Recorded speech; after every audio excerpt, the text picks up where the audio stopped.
Chapter 1101. Candace and Bambietta looked at each other and were secretly delighted. If Dustless refused to take them in, they would have no choice but to face the powerful Quincy. However, as soon as they took a step forward, they saw Dustless staring at them like a wolf. "Bastard! Where are you looking at?" The hot-tempered Candace was the first to speak. She pointed at Dustless and said angrily, "Remember, being your subordinate doesn't mean selling my body to you. Take back your vulgar gaze." Following Dustless's line of sight, Dustless's eyes were fixed on Candace's collar. "Oomph. Bambietta is your maid. That's your bet, not mine. If you want to look at her." Candace rolled her eyes and said arrogantly. Wu Chen's face was full of awkwardness. It was not a glorious thing to be caught peeping. However, looking at Candace's overbearing appearance, he was also very unhappy.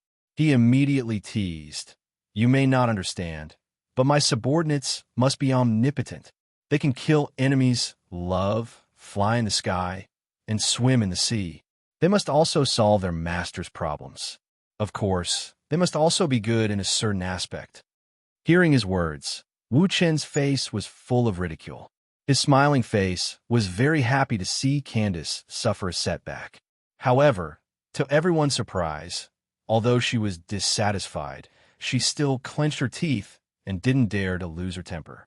"Forget it. There's no need to care about those trivial matters. It's all a joke. Let's go." Dustless turned around and walked away. The two women followed Yawatch's stern-crossed knights. The idea of the strong being respected was deeply ingrained in them. The words of the person with the bigger fist represented everything. They wouldn't resist Dustless's words and would only submit. Perhaps they really believe him now. You have to take responsibility if you look at others. Bambietta, who suddenly fell silent, muttered, "Don't think that you'll be fine just because you're the one we're loyal to. You looked at Candace's breasts 15 times, her thighs 7 times, and my breasts 20 times. Hearing that, the corner of Dustless's mouth twitched, and he almost fell to the ground directly. "What do you want me to do?" Dustless wiped the sweat off his temples and turned his head. "If you want me to help you recover your strength or regain the ability of Holy Script, then forget it. I can't do that." His words sent the two girls to hell. Candace's and Bambietta's eyes dimmed. "As long as you help us kill Yawatch, we're willing to be your slaves. We're even willing to do those wretched things you're thinking of." Glancing at each other, Candace and Bambietta said fiercely. Their hatred for Yawatch was as deep as the ocean. The power that they had spent hundreds of years to gain was all taken away by that so-called saint. Their hatred for Wanless Empire had also reached an unprecedented level. They were willing to give up everything to kill Yawatch. Obscene things? Don't make it sound so unpleasant. It's human nature to indulge in food and sex, Dustless said softly as he glanced indifferently at Candace and Bambietta. The ability of Holy Script was unique to Yawatch, and Dustless couldn't do anything about it. Speaking of Yawatch, Dustless sneered and said coldly, "But killing Yawatch is inevitable. There can't be 2 suns in the sky, and there can't be 2 kings. He's still far from being able to ride on my head. His Majesty is very strong. I heard that his Holy Script ability is omniscience and omnipotence." Thinking of Yawatch, Candace and Bambietta's faces turned serious. This nightmarish, cold, and cruel character was pressing down on the two of them so hard that they couldn't breathe. Omniscience and omnipotence. Hearing this, Dustless couldn't help but feel a headache. Omniscience and omnipotence was indeed heaven-defying. It was more powerful than all the moves he currently had. Even the moves that Yawatch saw through could not do any real damage to him. After looking at each other, Candace and Bambietta said in unison, "I think Jugram used it before, just as I thought." Dustless's eyes flashed with realization. He had a new understanding of how difficult it was to deal with Jugram. However, this also meant that it was Jugram who had just left. He had forcibly extracted the power of Songdu. However, Busby, who I killed in the past, might have been resurrected by Jugram. Dustless thought to himself. Only then would Jugram know that the two women had betrayed him. Because Busby had witnessed everything, it was normal for him to tell Jug Ram everything after he was revived. Even though Busby hated Yawatch because Yawatch destroyed Busby's hometown, he was sincere to Jug Ram. Jug Ram and Busby had a very good relationship. Dustless even remembered that the two had known each other since they were young. It was normal for Jug Ram to resurrect Busby. After a while, Dustless suddenly said, "You two are lucky that only your power was extracted. I think you're gloating." Candace curled her lips and said disdainfully, "You can only do such despicable things because our power was extracted. Don't think that we don't know anything. This is called looting a burning house." "Ridiculous." Dustless snorted and said, "With your strength, if I really wanted to do that kind of thing, do you really think you could resist me?" Hearing this, Candace and Bambietta were both stunned and speechless. They only fell silent when they thought of Dustless's achievements. He had single-handedly wiped out all the death gods. He definitely had the strength to crush them. Losing the ability of Holy Script also means that the two of you have nothing to do with Yawatch in the future. Even if he leaves again, the two of you have escaped the curse. The guillotine that has been hanging over your heads has disappeared. This is a blessing in disguise. Chapter 1102. Candace and Bambietta nodded in agreement. Although it was a pity to lose the ability to read the Holy Script, it also meant that they had completely lost their relationship with Yawatch, which was a blessing in disguise. Songdu is the best example, Dustless reminded them. Indeed, Candace and Bambietta shuddered at the thought of Songdu's miserable appearance. The cruel method of being drained dry and not even leaving a bone behind really shocked them.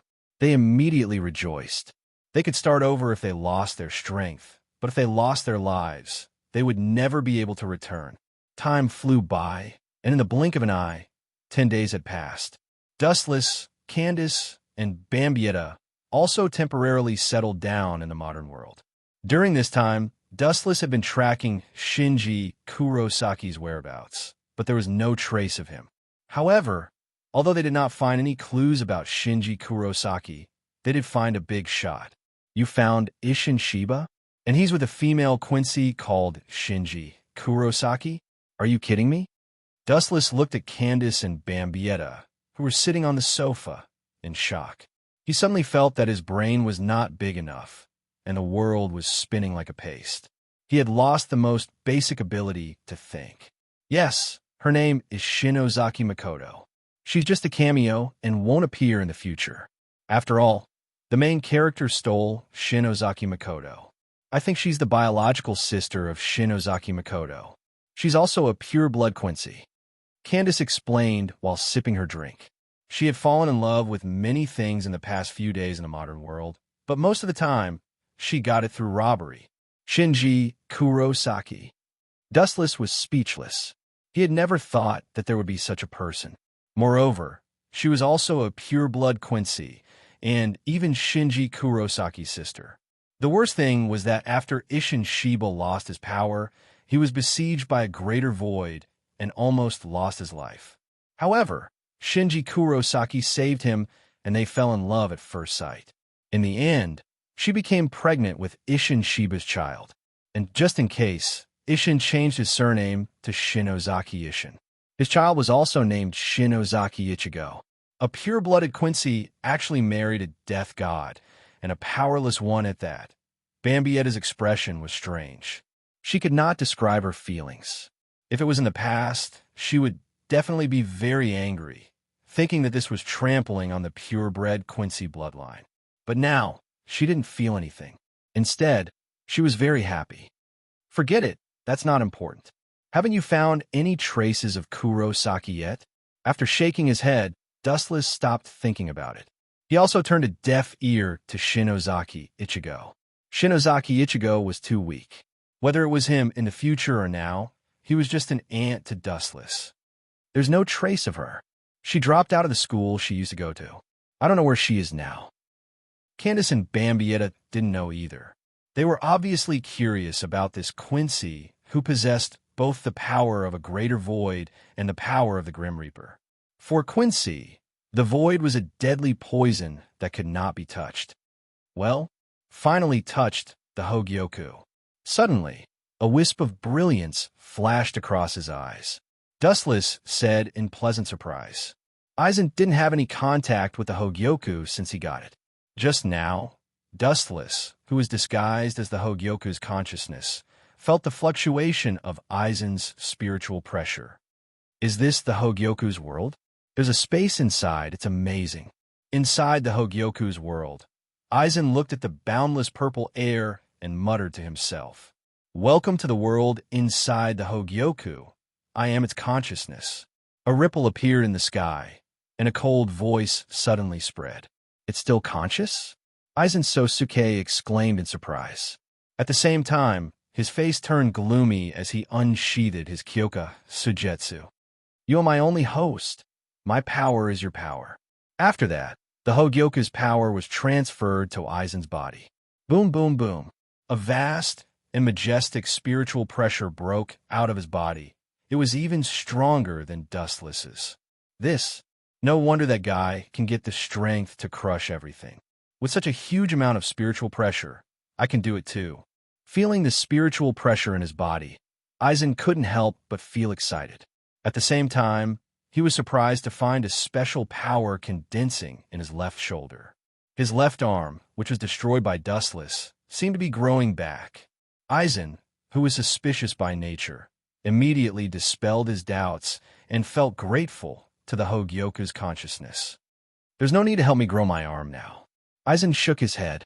A broken arm growing back would be suspicious. The Hogyoku's consciousness was also very smart and immediately stopped emitting spiritual pressure. "I thought it was a substance that could break the boundary between Hollow and Shinigami. I didn't expect it to have a consciousness." Aizen sighed. At the same time, his vigilance disappeared. The endless spiritual pressure just now wasn't a lie. He believed the Hogyoku's consciousness. Incredible? Wait until you know I'm the Hogyoku's consciousness. You'll be shocked. Dustless, who was disguised as the Hogyoku's consciousness, sneered. He immediately began to trick Aizen, using this special identity to provoke him and Jug-Ram to kill each other. Chapter 1103. Dustless, who was disguised as Hogyoku's consciousness, sneered again and again. He was extremely disgusted with Aizen Sosuke, especially after he joined forces with Jug-Ram. "Using you and Jug-Ram to kill each other is exactly what I want." Dustless sneered. Suddenly, he thought of a plan and said, "The Hogyoku can evolve infinitely. It can help the host break through the boundary between Shinigami and Hollow and reach a new realm." Hearing this, Aizen was stunned and immediately said with enthusiasm, "Evolve? That's right, that guy has taken on several different forms." Thinking of Dustless, Aizen's eyes were filled with passion. Every time Dustless changed a form, his Ryatsu would increase dramatically. His speed, body hardness, and even his momentum would increase exponentially. No. Dustless's Hogyoku consciousness said 3 times in a row and denied. "The evolution you saw is incomplete. The evolution of creatures can't be as rough as him. In fact, it still needs a kind of power to evolve perfectly."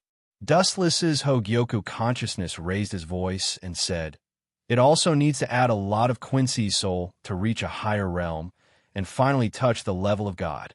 Quincy? What does the matter between Shinigami and Hollow have to do with them? Sosuke, Aizen wasn't an idiot. His tone was full of doubt as he said, "Quincy doesn't seem to be special." Hearing this, Dustless felt a headache coming on. It wasn't easy to fool Aizen Sosuke. Any flaws would be discovered by him. After sorting out his thoughts, the disguised Hogyoku consciousness said, "The ancestor of Quincy, Yawatch, is actually inextricably linked to the Grim Reaper. In a sense, the Spirit King is Yawatch. So, by combining the power of 3, we can break through the final boundary." Yawatch, that makes sense. Aizen Sosuke agreed. Then he suddenly realized something and asked, "How can you, a Hogyoku's consciousness, know about Yawatch and Quincy?" "This is one of my abilities. I can read a person's mind. This is the information I got from the previous host, Dustless, who was killed." Dustless's Hogyoku consciousness knew Aizen would ask this, so he said indifferently, "And your subordinate, Captain Ikamura Jin, don't look at his loyalty on the surface. In fact, he is two-faced and often wants to take your life." At the critical moment, Dustless sold Ikamaru Jin without any moral integrity. You can really read a person's mind. Aizen's suspicion disappeared without a trace, because he knew that Ikamaru Jin deliberately approached him, and when he found a chance in the future, he would kill him. But only Sosuke Aizen knew about this secret. Now, that Hogyoku's consciousness knew about it. It meant what he said was true. This means that the Hogyoku consciousness can really read a person's mind. Idiot, you want to fight with me? This is the blessing of a transmigrator, foreseeing the future. Dustless, who was disguised as Hogyoku's consciousness, sneered again and again. If Sosuke Aizen still had doubts before, he now believed in Dustless's Hogyoku. We need more and more Quincy's soul. Currently, Wanless Empire's Sterncross Knights are the most suitable. Each of them has Yawatch's power. Dustless's Hogyoku consciousness continued. If we want to reach an unprecedented limit, we have to merge Quincy's soul into Hogyoku. Then I can provide more power to the host. Jugram. Sosuke Aizen was obviously tempted, his eyes flashing with uncertainty. However, he still had a cooperative relationship with Wandenrake. There's no need to rush this. Let's wait for a while. After taking a deep breath to calm himself down, Aizen regained his wisdom and said, "There's still a long way to go. It's not too late to test this out first. This guy is really hard to deal with." Dustless's Hogyoku consciousness was confused. Test? There's no one to test this on. There's no one with Quincy's power, Hollow's power, and Shinigami's power at the same time. Dustless's Hogyoku consciousness suddenly remembered Shinozaki Ichigo. Because Dustless didn't save him, Isshin Shiba was turned into a Hollow. As his son, Ichigo Shinozaki must have inherited the power of Hollow and Shinigami. As for Quincy's power, it came from his mother. Captain Shiba is married to a Quincy, and they have a child. Let's use him as a test subject. Sosuke Aizen's eyes lit up. But Aizen continued, "Shinozaki Ichigo was just born. When he grows up, I'll send someone to awaken him. That's up to you." Dustless's Hogyoku consciousness opened his mouth, but he didn't say anything in the end. He originally wanted Jugram's quencher, but who would have thought that the trouble would be shifted to Shinozaki Ichigo? But we can't let Jugram's Quincy go either. Aizen Sosuke's body was covered in an ominous glint, his eyes filled with killing intent. Jugram had once threatened him, and Sosuke Aizen would never let him off, be it in public or private. Now's not the time. I still need time to prepare. Aizen suddenly said, "That's not up to you." Dustless said disdainfully. Aizen was just a pawn. He didn't have the right to choose. Chapter 1104. Aizen Sosuke was very excited. If what Hogyoku said was true, then his day of becoming a god was just around the corner. When that time comes, he will be able to climb to a higher level than Dustless. I really regret killing him. Sosuke Aizen suddenly said. His tone was full of regret. Regret killing him? Hearing this, Dustless, disguised as Hogyoku's consciousness, asked directly, "Is it that Captain Dustless?" "Of course it's him," Aizen Sosuke said disappointedly.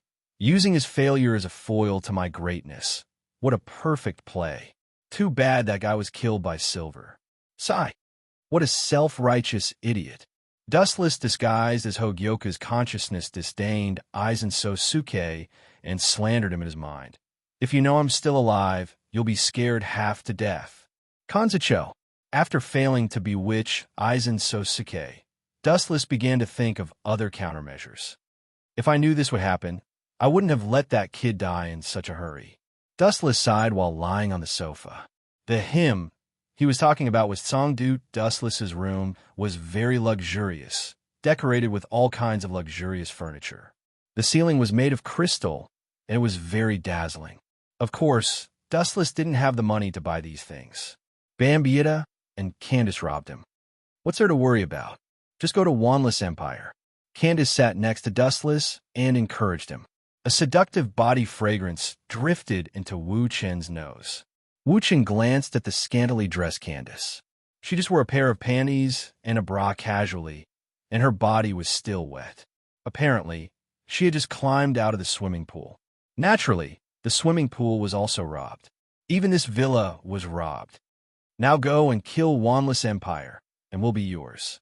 You can do whatever you want with us. Bambietta also approached Dustless. Both of them were wearing swimsuits, and their curvaceous bodies were exposed to Dustless. Even Candace, who was the most courageous among them, took the initiative to provoke Dustless. She deliberately blew hot air into his ear and lowered her chest, exposing her dazzling cleavage. Save it. If I am so easily seduced, I would have died decades ago. Dustless said disdainfully, but his eyes couldn't help but take a few more glances at Candace's chest. He would be a bastard if he didn't take advantage of her. Oomph, coward, Candace said discontentedly. She then twirled her beautiful green hair and said, I really don't know what you're worried about. Scruples? Of course not. It's just that I don't like to waste my energy. Even if I kill them, it won't solve the root of the problem. After Yawatch revives, I can use Saint to revive those Quinistas at any time. All in all, killing them would be useless.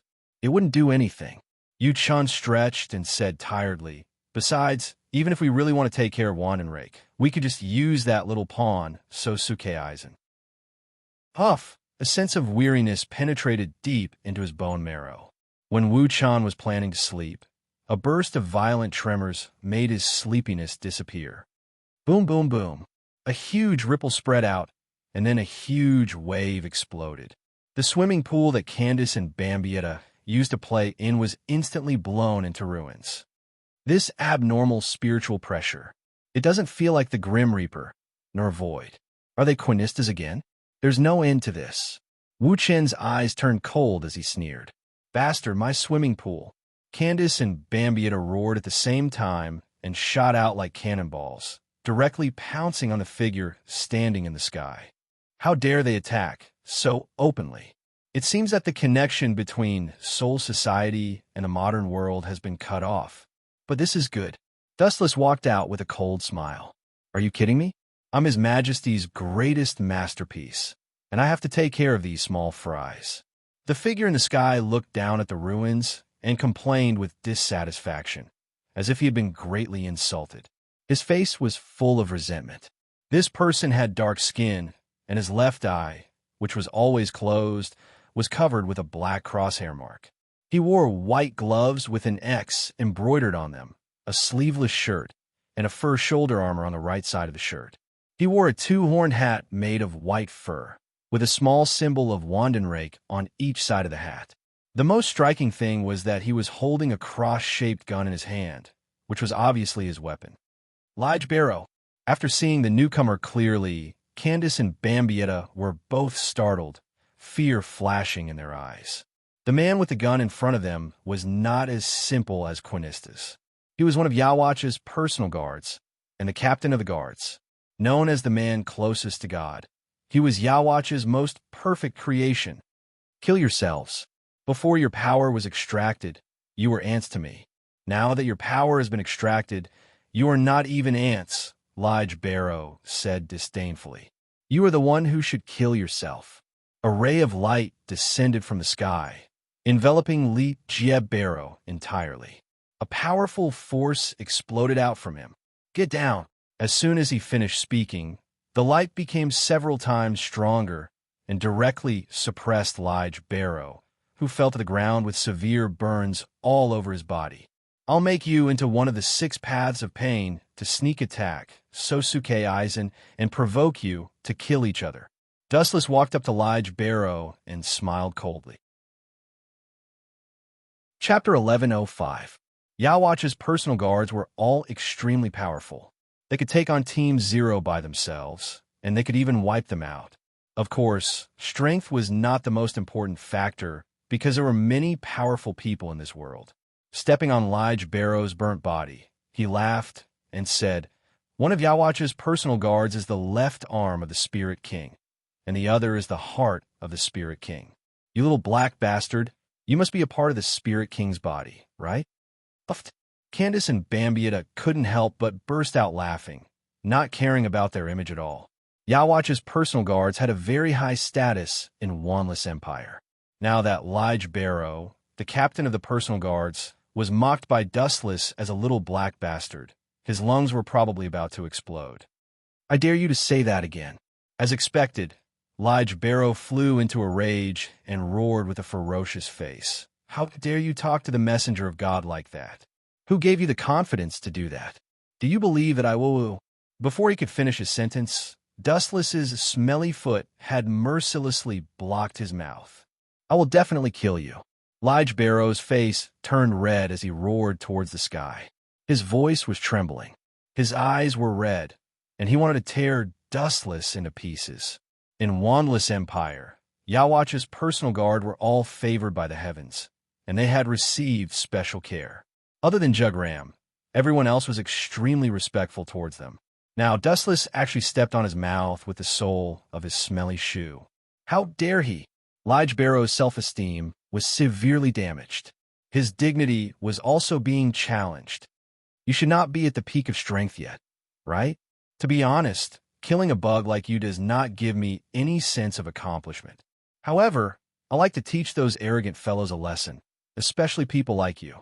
Dustless said coldly as he spat out cold air that could freeze living things. You are the arrogant one. Lige Barrow roared towards the sky. Spiritual droplets that had materialized erupted from his body, and they were covered with many patterns. At first glance, it looked extremely mysterious. External blood stasis equipment. With that order, the special circle covered with many patterns spread out rapidly, swallowing Dustless's entire body in almost an instant. He didn't even have time to react. Lige Barrow also took this opportunity to escape from Dustless's smelly soles. Tui, tui, tui. Unlucky. Hurriedly spitting out the dust in his mouth, Lige Barrow was so depressed that he wanted to vomit blood.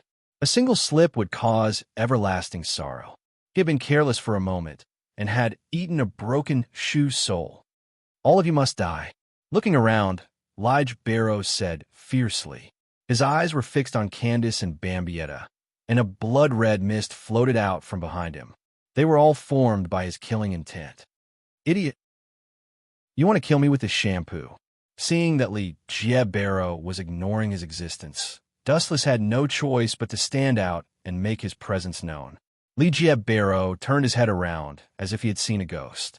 When he saw Dustless's expressionless face and his unchanging black eyes, he was so shocked that his jaw almost dislocated. The external blood stasis equipment's ferocious spiritual pressure was circulating around Dustless's body. The terrifyingly high temperature of several million degrees Celsius was circulating around Dustless's body. However, Dustless was completely unscathed. What made Lige Barrow want to vomit blood the most was that Dustless actually said that the external blood stasis equipment was a shampoo. However, based on the current situation, it was indeed a shampoo. Not only did Dustless not feel any discomfort, he was even humming a tune that made Lige Barrow feel nauseous. You forced me to do this. I didn't want to use that at first, but since you want to be disemboweled, I'll fulfill your wish. Lige Barrow said cruelly. He raised his strangely shaped cross spear and aimed it at Dustless's head. You really don't know etiquette. Do you know what it means to return the favor? With such an unruly subordinate, Yawatch must be an ignorant old man. With a faint luster all over his body, Dustless approached Lige Barrow in an instant, and the edge of destruction appeared in his hand. Armament hockey hardening. The black iron fist mercilessly blasted towards Lige Barrow's face. Ka-ka-ka. A crisp sound of bones breaking was heard. Under a heavy blow, Lige Barrow was blown away by Dustless. His whole face was directly sunken. As for his nose, he no longer had such an organ. I'll tear you to pieces. Lige Barrow screamed in pain and cursed in anger. He was shocked and angry. He touched his face in disbelief. His bones were creaking, and his whole body was exuding the power of destruction. The cross spear was aimed at Dustless's chest without hesitation. Be careful, his ability is universal connection. Don't get hit by him, or the consequences will be unimaginable. Candace and Bambietta both urged anxiously. Li Jie Barrow sneered, and all the power that he had accumulated for a long time erupted. Bang! A huge beam of light flew towards Dustless at an extremely fast speed. Almost at the moment when the spear was shot, Dustless was penetrated, and he didn't even have a chance to react. He didn't even have time to run. This is the price of angering me. Li Jie Barrow's face bloomed with a cold smile, and he turned the spear to aim at Candace and Bambietta. Dustless, who was supposed to be dead, emitted a strange energy fluctuation. Seeing such a strange scene, Li Jie Barrow was directly petrified. Looking at Dustless, who came back from the dead in the blink of an eye, he suddenly felt that his whole body was fixed. This ability, how can ordinary people have it? Even His Majesty doesn't have it. Who allowed you, a mortal, to have it? You don't deserve it. Li Jie Barrow roared in annoyance, and his tone was like a wild beast. Chapter 1106. Dustless's shattered body was reconstructed and restored to its original state without any injuries. His skin was shining, no different from the skin of a beautiful girl. Staring at the crazy Rita Barrow as if nothing had happened, Dustless immediately labeled him as a retard. You mean the ability of super regeneration? Yawatch doesn't have it. So, he's a rookie. He doesn't even have such an ordinary ability. Rita Barrow, who worshipped Yawatch, was so angry that his face turned red. He raised his hand and shot out a dense number of sharp arrows. Great sage bow! The thick arrows whistled through the air. They were aimed at Dustless's eyes, heart, limbs, and the rest of the arrows were aimed at his soft abdomen. Divine might! The moment the arrows touched Dustless's body, a ripple appeared in the void and quickly twisted, forming a huge vortex. The arrows didn't even touch Dustless's clothes and went into the vortex. It was like a stone falling into the sea without splashing any waves. I heard that your ability is to connect all things. Regardless of whether there's something blocking you, you can pierce through the target you aim at. Now it seems that your ability is useless against me. Dustless laughed. His voice was quiet and clear. It was very pleasant in the eyes of Candace and Bambietta, but it was deadly in the ears of Rita Barrow. What was a battle? Not to mention other factors. At least it needed to touch someone's body. Now it was simply shameless. Amaterasu.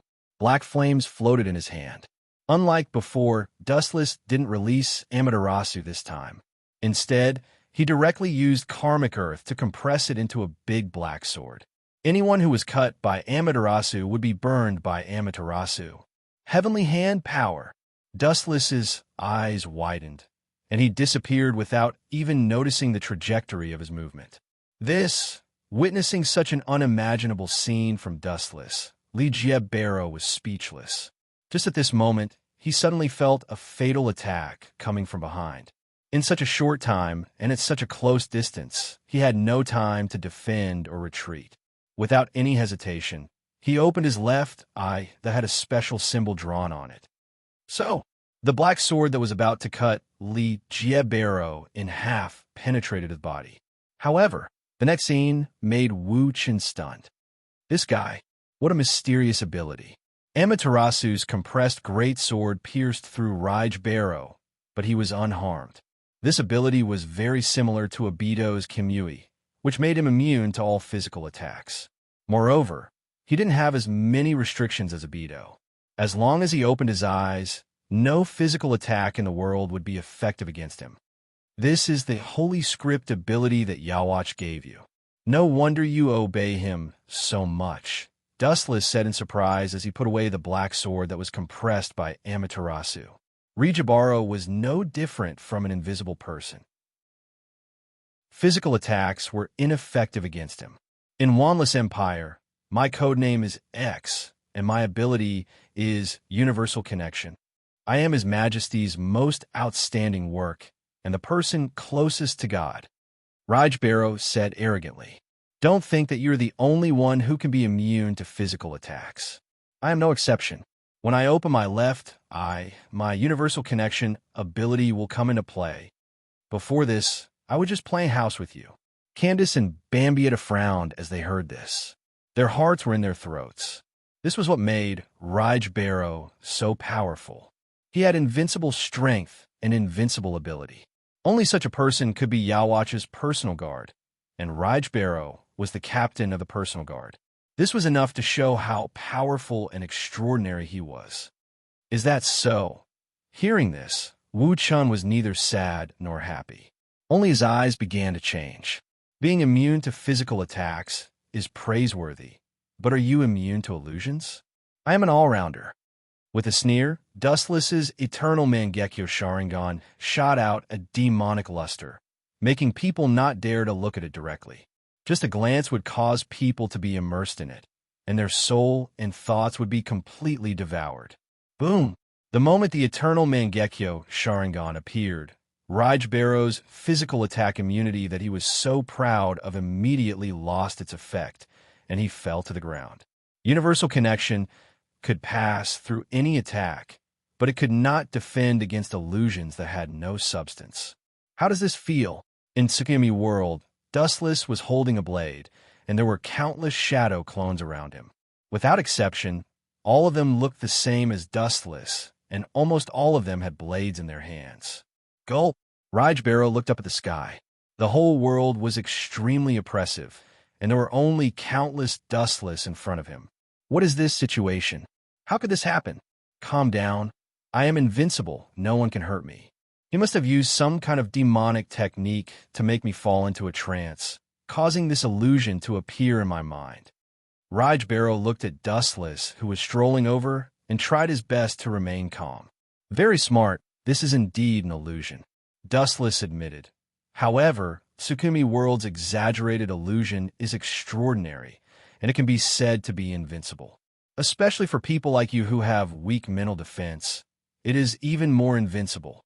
Moreover, the torture of the illusion world on you will be transferred to reality. With an evil smile on his face, Dustless at this time was particularly gloomy and terrifying, at least in Raj Barrow's eyes. Even the evil spirits in hell were not as bad as him. He was simply the incarnation of the devil. Do you know what will happen if countless shadow clones stab you? Aren't you the messenger of God? Then you should be very resistant to beatings, right? Chapter 1107. Looking at the endless crowd of people walking towards him, it was as if they could topple the mountains and overturn the seas. Gulp! Lee Jeb Barrow's face was filled with disgust as he looked at the countless shadows of Dustless holding swords. This was the first time in his life that he felt this way. He hurriedly adjusted the spiritual pressure in his body, trying to break free from the cross on his back. However, the spiritual pressure in his body seemed to have been drained and was half out of balance, completely ignoring him. Such a gloomy world was enough to make people tremble. There were countless people holding large sabers, threatening to cut him into pieces. No one would be able to remain calm in such a situation. After all, he couldn't move now. Messengers of God are very durable. Let me test whether you are qualified or not. With an evil smile, Dustless ordered the shadow clones to pounce on Lee Jie Barrow. What's going on? The outside world had turned into ruins, and only 4 living beings were left. Dustless, Candace, Bambietta, and of course Lee Jie Barrow was covered in cold sweat. At this moment, his face was pale, and he no longer looked as arrogant as before. Instead, he was in great pain. Why did you suddenly become like this when you were fine just now? What kind of evil thing did you do? Candace looked at Dustless with a thirst for knowledge. Lee Jie Barrow was still domineering a second ago, but who would have thought that he would fall to the ground in the next second and end up like this? His body was covered in cold sweat, and his face was pale as if he had suffered a great deal of pain. It was worse than death. It's very simple. He said he was a messenger of God, and I just let him experience what a messenger of God should do. You should thank me. Dustless shrugged, as if it had nothing to do with him. I will not let you go. After a while, Lee Jie Barrow opened his blood-red eyes, and his body was trembling in anger. He had been killed by Dustless several times. This blood feud must be settled. You still want to take revenge in this state? The Quincy division, led by Yawatch, is indeed crazy. Then, can you tell me which part of your body is the Spirit King? Left leg or right leg? Dustless asked as he turned a deaf ear to Juraj murderous aura. On the surface, Lee Jiebaro was glaring at Dustless with hatred. However, his heart was in turmoil. Even though he tried to cover it up, Dustless could still hear his heavy breathing. Where did this bastard get this information? The only person in Wanless Empire who knows about our identity is Jugram. She got the news from there. Lee Jiebaro was shocked. He looked at Candace and Bambietta like a wolf, and then shook his head slightly. Although they were both members of the Sternritter, the world they lived in was completely different. They were just pawns. It doesn't matter whether I tell you or not. You're going to become a zombie soon, Dustless said suddenly, and a black metal rod appeared in his hand. Living dead? Are you still asleep? His Majesty's personal guards are immortal. The Saint can easily change everything and has the power to revive us from the underworld. Lee Jiebaro said with disdain, Get it straight. I'm not like that Songdu from before. That kind of idiot will always be a pawn. Take note, I'm talking about living dead, not really killing you. Dustless shook his finger as a cunning smile appeared on his face. He said sinisterly, I know that after killing you, Yawatch or Jugram can revive you. But if I keep your heartbeat and only take away your consciousness, do you know what that means? Hearing this, Lee Jiebaro's face changed and turned green. He suddenly understood what Dustless meant, turning him into a killing tool with no consciousness but still keeping his heartbeat. He wouldn't be dead and couldn't be revived. Lee Jiebaro looked up and glared at Dustless. Wanless Empire often said that the Grim Reaper was evil, but he felt that this bastard in front of him was thousands of times more evil than the Grim Reaper.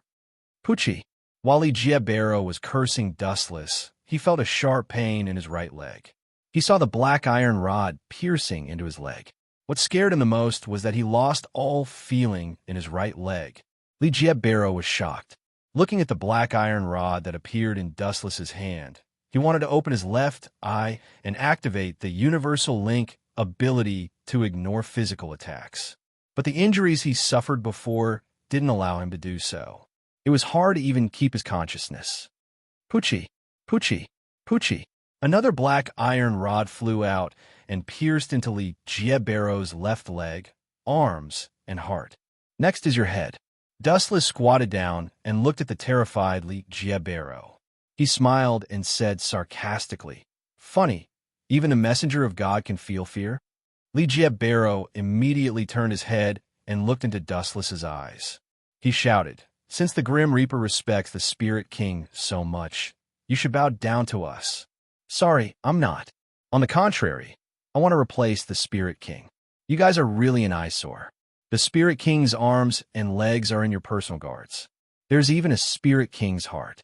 That's why it's best if you guys die. Dustless smiled. What Lee Jiebaro said was the truth. After all, there were two members of Yuhabaka's personal guards who were part of the Spirit King's body. Since the Grim Reaper really respected the Spirit King, he should respect them who were part of the Spirit King's body.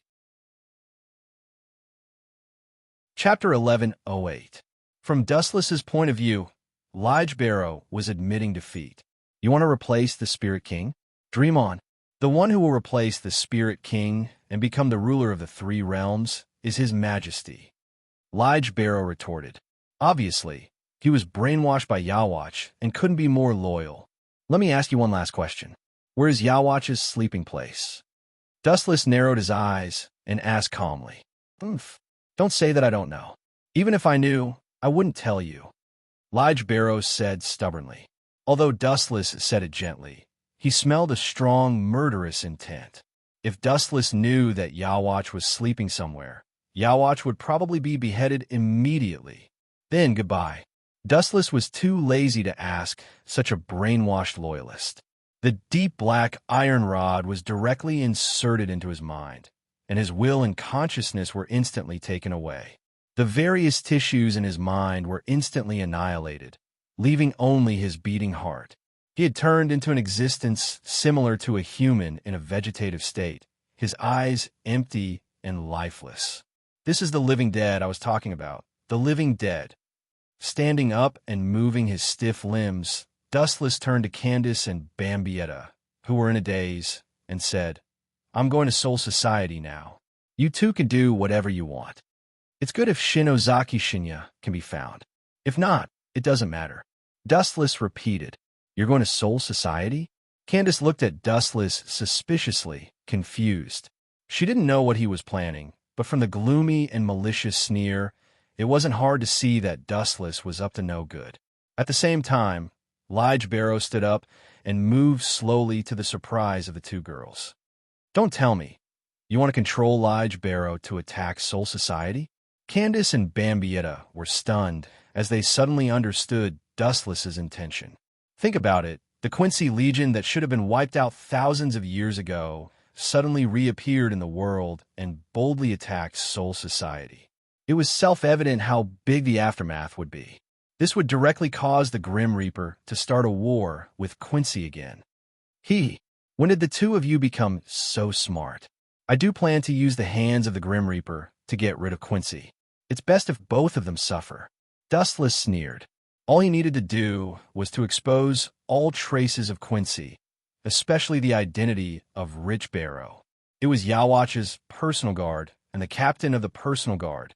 At that time, Shinigami and Quincy would fight again. It would be difficult for Wand and Rake to stay out of it. Whether it was Sosuke Aizen, Jugram, or even Shinigami, they would all be involved in this sudden war. There were no clouds in Soul Society. It was clear and sunny. Rich Barrow, who was controlled by Dustless, had secretly infiltrated Soul Society and even came to Yamamoto's favorite place, the Shin Spiritual Academy. This was the academy that nurtured Shinigami, and it was extremely important to Soul Society. Almost all of the Godei 13th Shinigami came from the Shin Spiritual Academy. Whether it was Sosuke Aizen, Jin Ikamaru, Jushiro Yukitake, or Shunsui Kiraku, they were all students of the Shin Spiritual Academy. It was a place that nurtured Shinigami, and it was extremely important to Old Man Yamamoto. Captain Yamamoto will probably explode from anger if we ambush here. In a hidden alley, Dustless sneaked a glance at the students passing by. His eyes were cold, and his whole body exuded a chill that isolated him from the world. Even the surroundings were covered in ice. Soul Society is really efficient. The Shin Spiritual Academy was destroyed last time, and it's back to normal in such a short time. Dustless sighed. At the same time, it was not difficult to see how much importance Yamamoto attached to the Shin Spiritual Academy. What a pity it's going to wither soon. Behind him, Lige Barrow walked out of the dark gold. As a precaution, Dustless buried all the black rods in his body. On the surface, he looked like a normal person, but in reality, his body was filled with a large number of black rods. Boom, boom, boom. The true Central Spiritual Art Academy was filled with people and laughter. Suddenly, a violent explosion rang out, and a huge fireball swept across the entire academy. A young man with dark skin walked out of the flames. It was Lige Barrow, who Dustless secretly controlled. Who is he? He's fine after being hit by the explosion. Needless to say, he's definitely an enemy. Let's go together and kill him. Groups of Death God students rushed towards Lige Barrow at the same time. Newborn calves are not afraid of tigers. As expected, the ignorant are fearless. Dustless, who was secretly observing the situation, sneered. He immediately tried to use Quincy's ability to absorb large amounts of Reiki and gather them in his body. Majestic Reiki spread out, and the people who were affected by the corrosion were in a terrible state. Outer shell blood stasis equipment. The circular pattern domain spread out and covered a radius of 20 meters. The students who were attacked instantly turned into a pool of blood. It seems like they're all here. Attacking the Shin Spiritual Academy was the right choice. Dustless, who was hiding in the dark, suddenly looked in the direction of Quiet Soul Society. Several huge Reiki swept over. Among them, There was a dark red flame that was extremely terrifying, burning the entire sky until it was distorted. In the dark, Dustless saw the furious Yamamoto. Chapter 1109. Captain Yamamoto's body erupted with blazing flames that almost engulfed the entire sky. The sky that he swept across was dyed red, and his long beard stood up in anger. This old man is probably going to vomit blood. Looking at the corpses all over the place, Dustless secretly laughed. This method was equivalent to cutting off a piece of flesh from old man Yamamoto's heart. It was enough for him to feel the pain for a long time. Stop it for this old man. The thunderous roar reverberated in the ears of everyone. Looking up, old man Yamamoto was standing in the void with a murderous aura. The pillar of fire that erupted from his body shot straight to the sky. The entire sky of Soul Society turned red, as if it was the dusk of doomsday. The penetrating temperature was enough to make people tremble in fear. You think I'll help you just because you say so? Dustless, who was secretly controlling Yamamoto, said with disdain. Dustless only had one impression of old man Yamamoto. Rotten. Although he gave off the feeling of being a neighbor's grandfather, it was actually not the case. 1,000 years ago, he was the one who created the Godai 13. At that time, Soul Society was still an assassin group, and Captain Yamamoto was the leader of that group of cold-blooded assassins. It was enough to tell what kind of person he was. Just like what Yawatch said when he invaded Soul Society, 1,000 years of peace had worn down Captain Yamamoto's spirit. Who are you? Captain Yamamoto stared at Rita Barrow, who was wreaking havoc, and asked sternly. Ryujin Jaka was already unsheathed, and the blade was wrapped in blazing flames. Rita Barrow, who was controlled by Dustless, didn't reply. Instead, he used his actions to explain everything. Outer shell blood stasis armor. With Rita Barrow as the center, the circular energy shield quickly spread out again and almost instantly closed in on Captain Yamamoto. This is annihilation. Captain Yamamoto couldn't help but be stunned.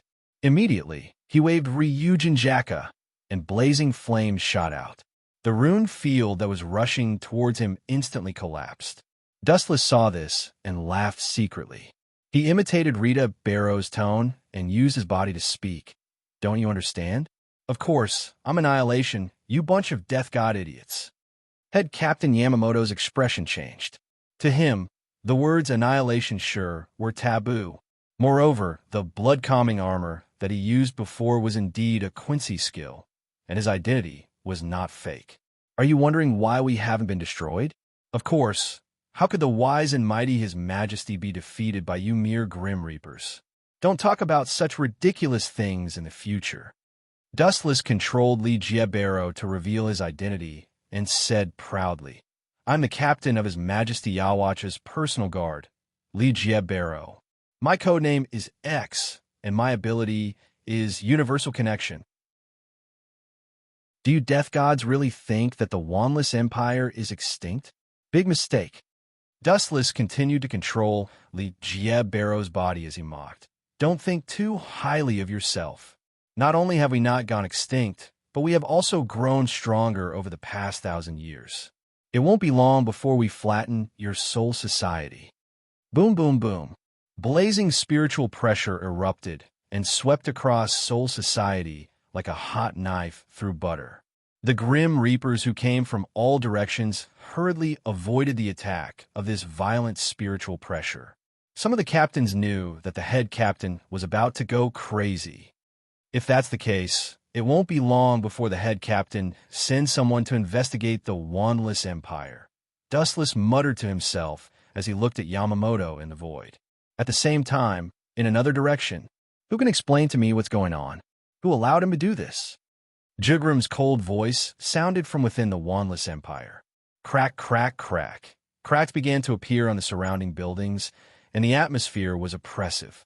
We sent Li Jie to eliminate the 2 traitors in the real world. So why did he suddenly turn around and attack Soul Society?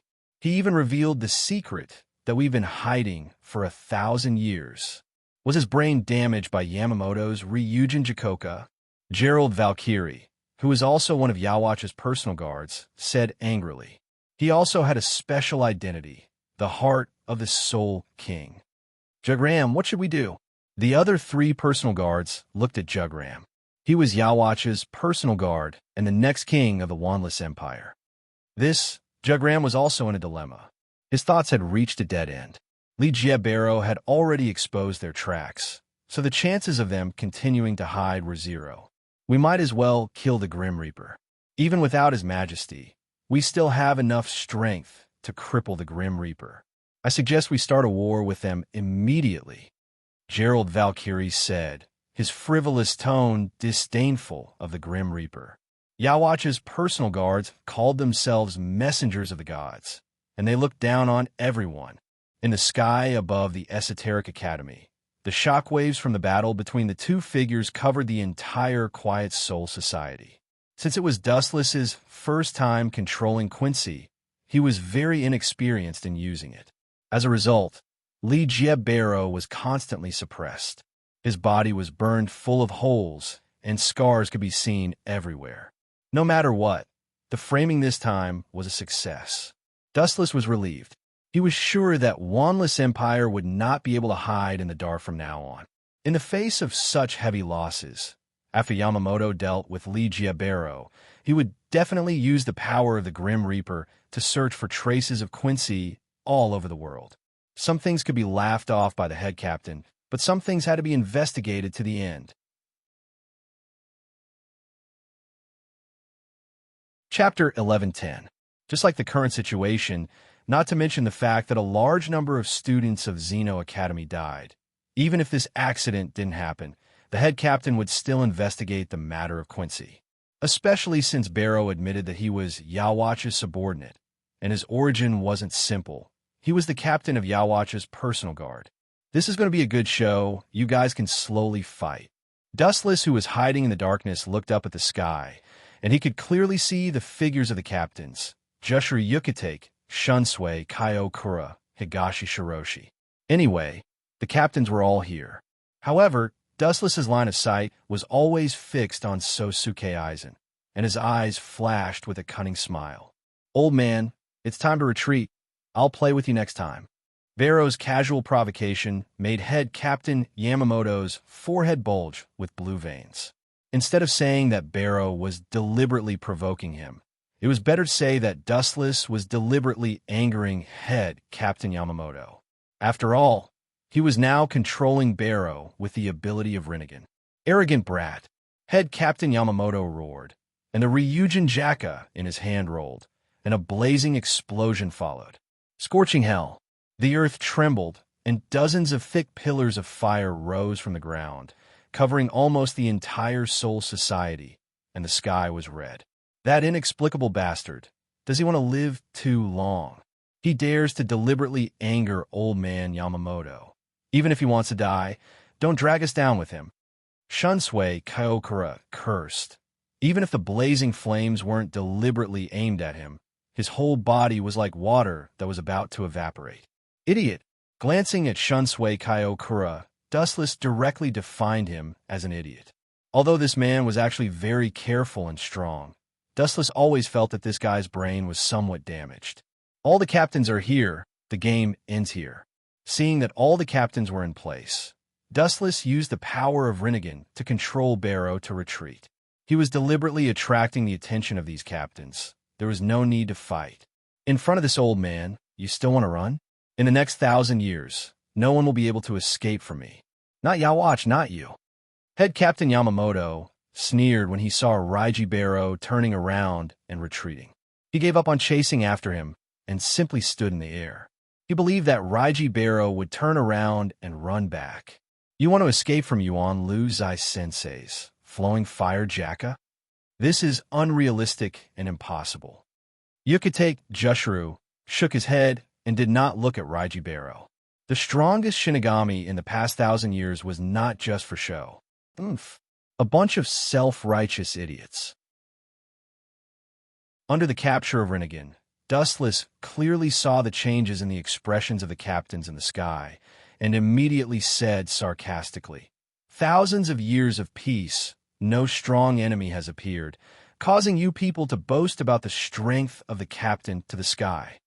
With a strange smile in the corner of his mouth, Dustless controlled Raiji Barrow to fly to the giant fire pillar, and then suddenly shouted, "All things connect." Under everyone's stunned gaze, Raiji Barrow's whole body floated over the thick fire pillar. He ignored my attack? How is that possible? Yamamoto's calm face fell. It was so gloomy that water could drip from it. This kind of violation was completely a cheating skill. Head Captain Yamamoto suddenly thought of a similar figure. Very young, with a spring breeze smile in the corner of his mouth. Very thin, looked like a 17 or 18 years old boy, but his strength was incredible. He alone annihilated all the Shinigami except for himself and the Zero Squad. It was Dustless. Similarly, Dustless was also a cheating maniac, and he was immune to physical attacks. Why are you still standing there? Chase him. Seeing the captains were still in a daze, Head Captain Yamamoto ordered loudly, "Annihilate that guy at all costs, if you can catch him alive, if not." Oof. I don't need to say it, you all understand. The captains looked at each other and chased after Raiji Barrow. The head captain's anger was enough to make people tremble in fear. Even if they were captains, facing the strongest Shinigami, they didn't have the slightest intention to resist. They immediately chased after Raiji Barrow. Mayuri immediately sealed the connection between Soul Society and the outside world. Silver, I keep feeling that something isn't right. I'll use the Mirror's Moon ability to confuse these captains. You find a chance to go to the underground laboratory in Central Room 46 to observe the situation. I've placed the Hungyu there, so we can't lose it. There's something wrong with this Quincy. Jugram is extremely sinister, so be careful. Ikamaru Jin nodded. Aizen's worry wasn't without reason. Jugram's eyes seemed to be able to detect everything. Ikamaru Jin felt a little weak when he looked at Jugram. TSK. Aizen is really smart. Dustless praised. Raiji Barrow was behind him. At this moment, in the dark Central Room 46, there was a dead silence, eerie and terrifying. The rotten bones on the ground were clearly visible. There were even a lot of spiderwebs on them. Central Room 46 was destroyed by Aizen a long time ago, but in the eyes of those who saw Aizen's Kyoka Suigetsu, it was no different from before. Boom, boom, boom. Activating his boundless eye power, he controlled Raiji Barrow to blast a huge hole in the ground, and all kinds of instruments and equipment immediately came into view. With a slight thought, Raiji Barrow and Dustless both jumped down. "Oh, you really came here." It seems like Captain Aizen is right. Jugram has to be on guard. A man with silver hair came out of the darkness and blocked Raiji Barrow. "There is another person. How is it possible you didn't die? Your cells were melted by my Bankai." Ikamaru Jin suddenly realized that there was another person with Raiji Barrow. He turned his head and was shocked. "Captain Ikamaru Jin, since you saw me, please go to hell. I will take care of Luanju in the future." With a sneer, Dustless didn't hesitate to sentence Ikamaru Jin to death. Chapter 11:11. The smile on Ikamaru Jin's face vanished. Hearing the bone-piercing, murderous aura from Wu Chen's mouth, he couldn't help but have goosebumps. This is definitely a ruthless person who keeps his word. It's strange, isn't it? Ignoring Ikamaru Jin's cold expression, Dustless continued. A person who was supposed to be dead suddenly came back to life. No one can accept it in such a short time, but this is the truth. No one in this world can destroy me. No matter what kind of creature he is, there is no exception. His eyes emitted a domineering light. Wu Chen's entire body was shining like the stars in the sky. His eyes were sparkling. "You humph." Hearing these incomparably savage words, Ikamaru Jin was about to ridicule Dustless a few words, but when he thought of his strength that swept away everything, he fell silent again. Among the people he knew, no one was Dustless's opponent. Yamamoto was no match for him, and neither was Sosuke Aizen. Just the scene of Dustless coming back from the dead gave Jin a big fright. "Leave Luanju to me. I will help you fulfill your only wish." Dustless's murderous aura disappeared, and his voice became much softer. You have been hiding by Sosuke Aizen's side for so many years, and you want to avenge Wanju. To be honest, your loyalty is touching, but you're not strong enough to do it. That's why you should give up on the ridiculous idea of taking revenge on Sosuke Aizen. Ikamaru Jin locked onto Dustless like a poisonous snake, and his aura surged. Hado number 88, Flying Dragon Strikes Thief. The thick beam of light came head-on, and the dark basement was incomparably bright. Wu Chen's whole body was covered by the light. Whoosh, whoosh, whoosh. At this critical moment, Raiji Barrow stood in front of Dustless, and his Ryatsu was much denser than Ikamaru Jin's. He was the captain of Yawatch's personal guard, and he was not weaker than Ikamaru Jin.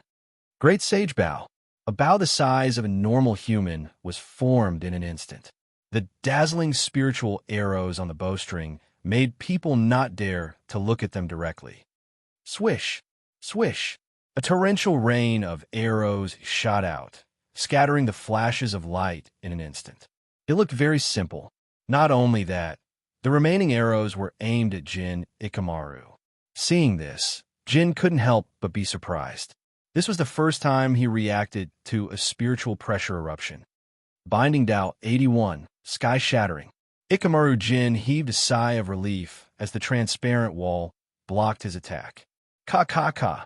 He had naively thought that the 88th Dao Breaker would be able to weaken the arrows without limit. Who would have thought that the 81st Dao Breaker would be so powerful that it would instantly collapse? Puchi, Puchi, Puchi. Jin Ikamaru's arms and legs were swallowed by the Spirit Seed arrows. His face was pale, and he looked like he was in great pain.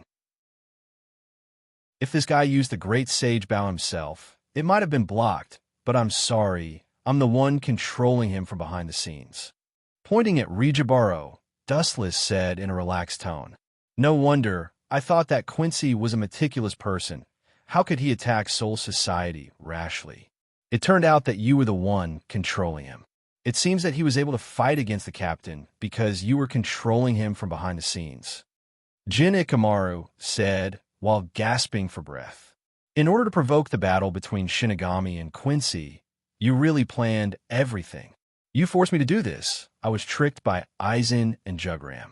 If I didn't fight back, they would have taken a mile after taking an inch. When he mentioned Jugram and Aizen Sosuke, Dustless's killing intent exploded. Shoot him, Shinigami. While Dustless was distracted, Jin Ikamaru released his Zanpakuto without hesitation, and a huge white light rushed toward him. The speed was extremely fast, almost in the blink of an eye. Dustless had no time to react. Boom, boom, boom. Dustless took the fatal attack head-on, but he was unharmed, and the place where he was stabbed only flashed faintly and quickly recovered. I suddenly realized that it's a pity to kill you like this. Since you want to avenge Matsumoto so much, then I will reluctantly fulfill your long-cherished wish. Dustless sneered, and the Rinnegan in his left eye focused on Jin Ikamaru, and a majestic spiritual power invaded Jin's mind. With a heaven-defying method, he modified his memory. It's not too late to let Jin assassinate Aizen after he squeezed the last bit of value out of him. This is also his long-cherished wish to avenge Matsumoto Ranjaku. It's time to leave. Sensing the majestic spiritual power that was crazily attacking him, the spiritual power was much stronger than the other captains. If he guessed correctly, it should be Aizen. Kamui. Dustless glanced at Rajit Barrow and decisively devoured him. This guy is a bit tricky to deal with, and he can't be killed. Once he is killed, there's a high possibility that Yawatch will use Saint to revive him in the future. You are also one of us now. After taking a deep look at Jin Ikamaru, Dustless disappeared in the dark space. He had already implanted what he was going to say in Ikamaru Jin's mind. With a little provocation, he could ignite the conflict between Aizen and Yawatch. At that time, Shinigami and Quincy, as well as Aizen, would fight again. Dustless can fish in troubled waters secretly. I can't leave so easily. In a corner of Soul Society, Dustless's cold voice sounded, as if he remembered something, and resolutely chose to stay in Soul Society. Because the so-called Wandenrake is actually hidden in the shadow of Soul Society. To put it simply, Wand and Rake is actually in Soul Society. Chapter 11:12. Sosuke Aizen flew over like a rocket, leaving a deep mark in the sky that could not be erased. When he sensed the intense collision of Ryatsu, he instinctively realized that he had been tricked. Silver, tell me what's going on. Aizen's tone was 70% angry and 30% commanding. He was like a barrel of gunpowder that was about to explode. The top secret laboratory was destroyed. The data collected over the years would be damaged. All the specimens were also destroyed, including some of Aizen's most important experiments. It was a heavy loss. Quincy did it. Ikamaru Jin licked his dry lips and said after he recovered. Him. Thinking of Barrow's back, Aizen murderously asked, "What's that guy doing? He must have a goal. It seems like he's looking for Hogyoku." Ikamaru Jin paused as his memory was changed by Dustless.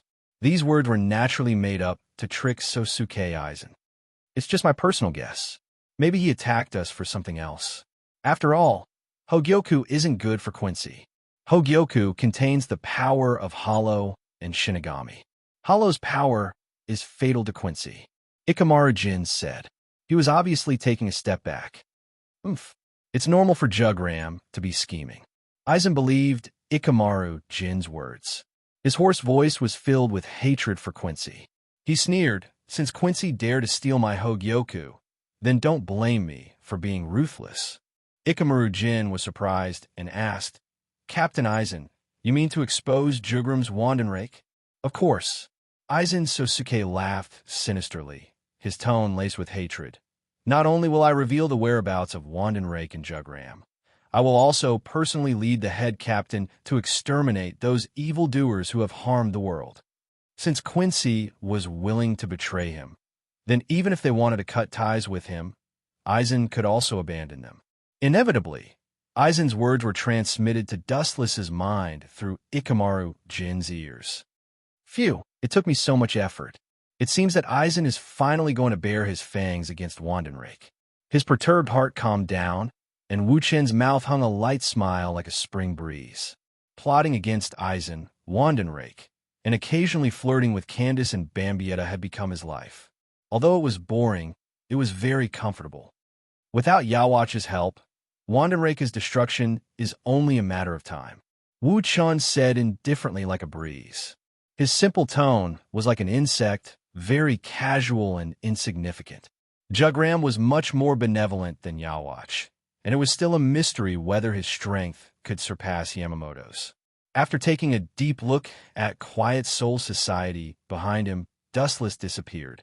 Time passed quickly, and 3 days passed in the blink of an eye. During this time, Aizen secretly reported Quincy's whereabouts to Yamamoto, saying that they found him accidentally.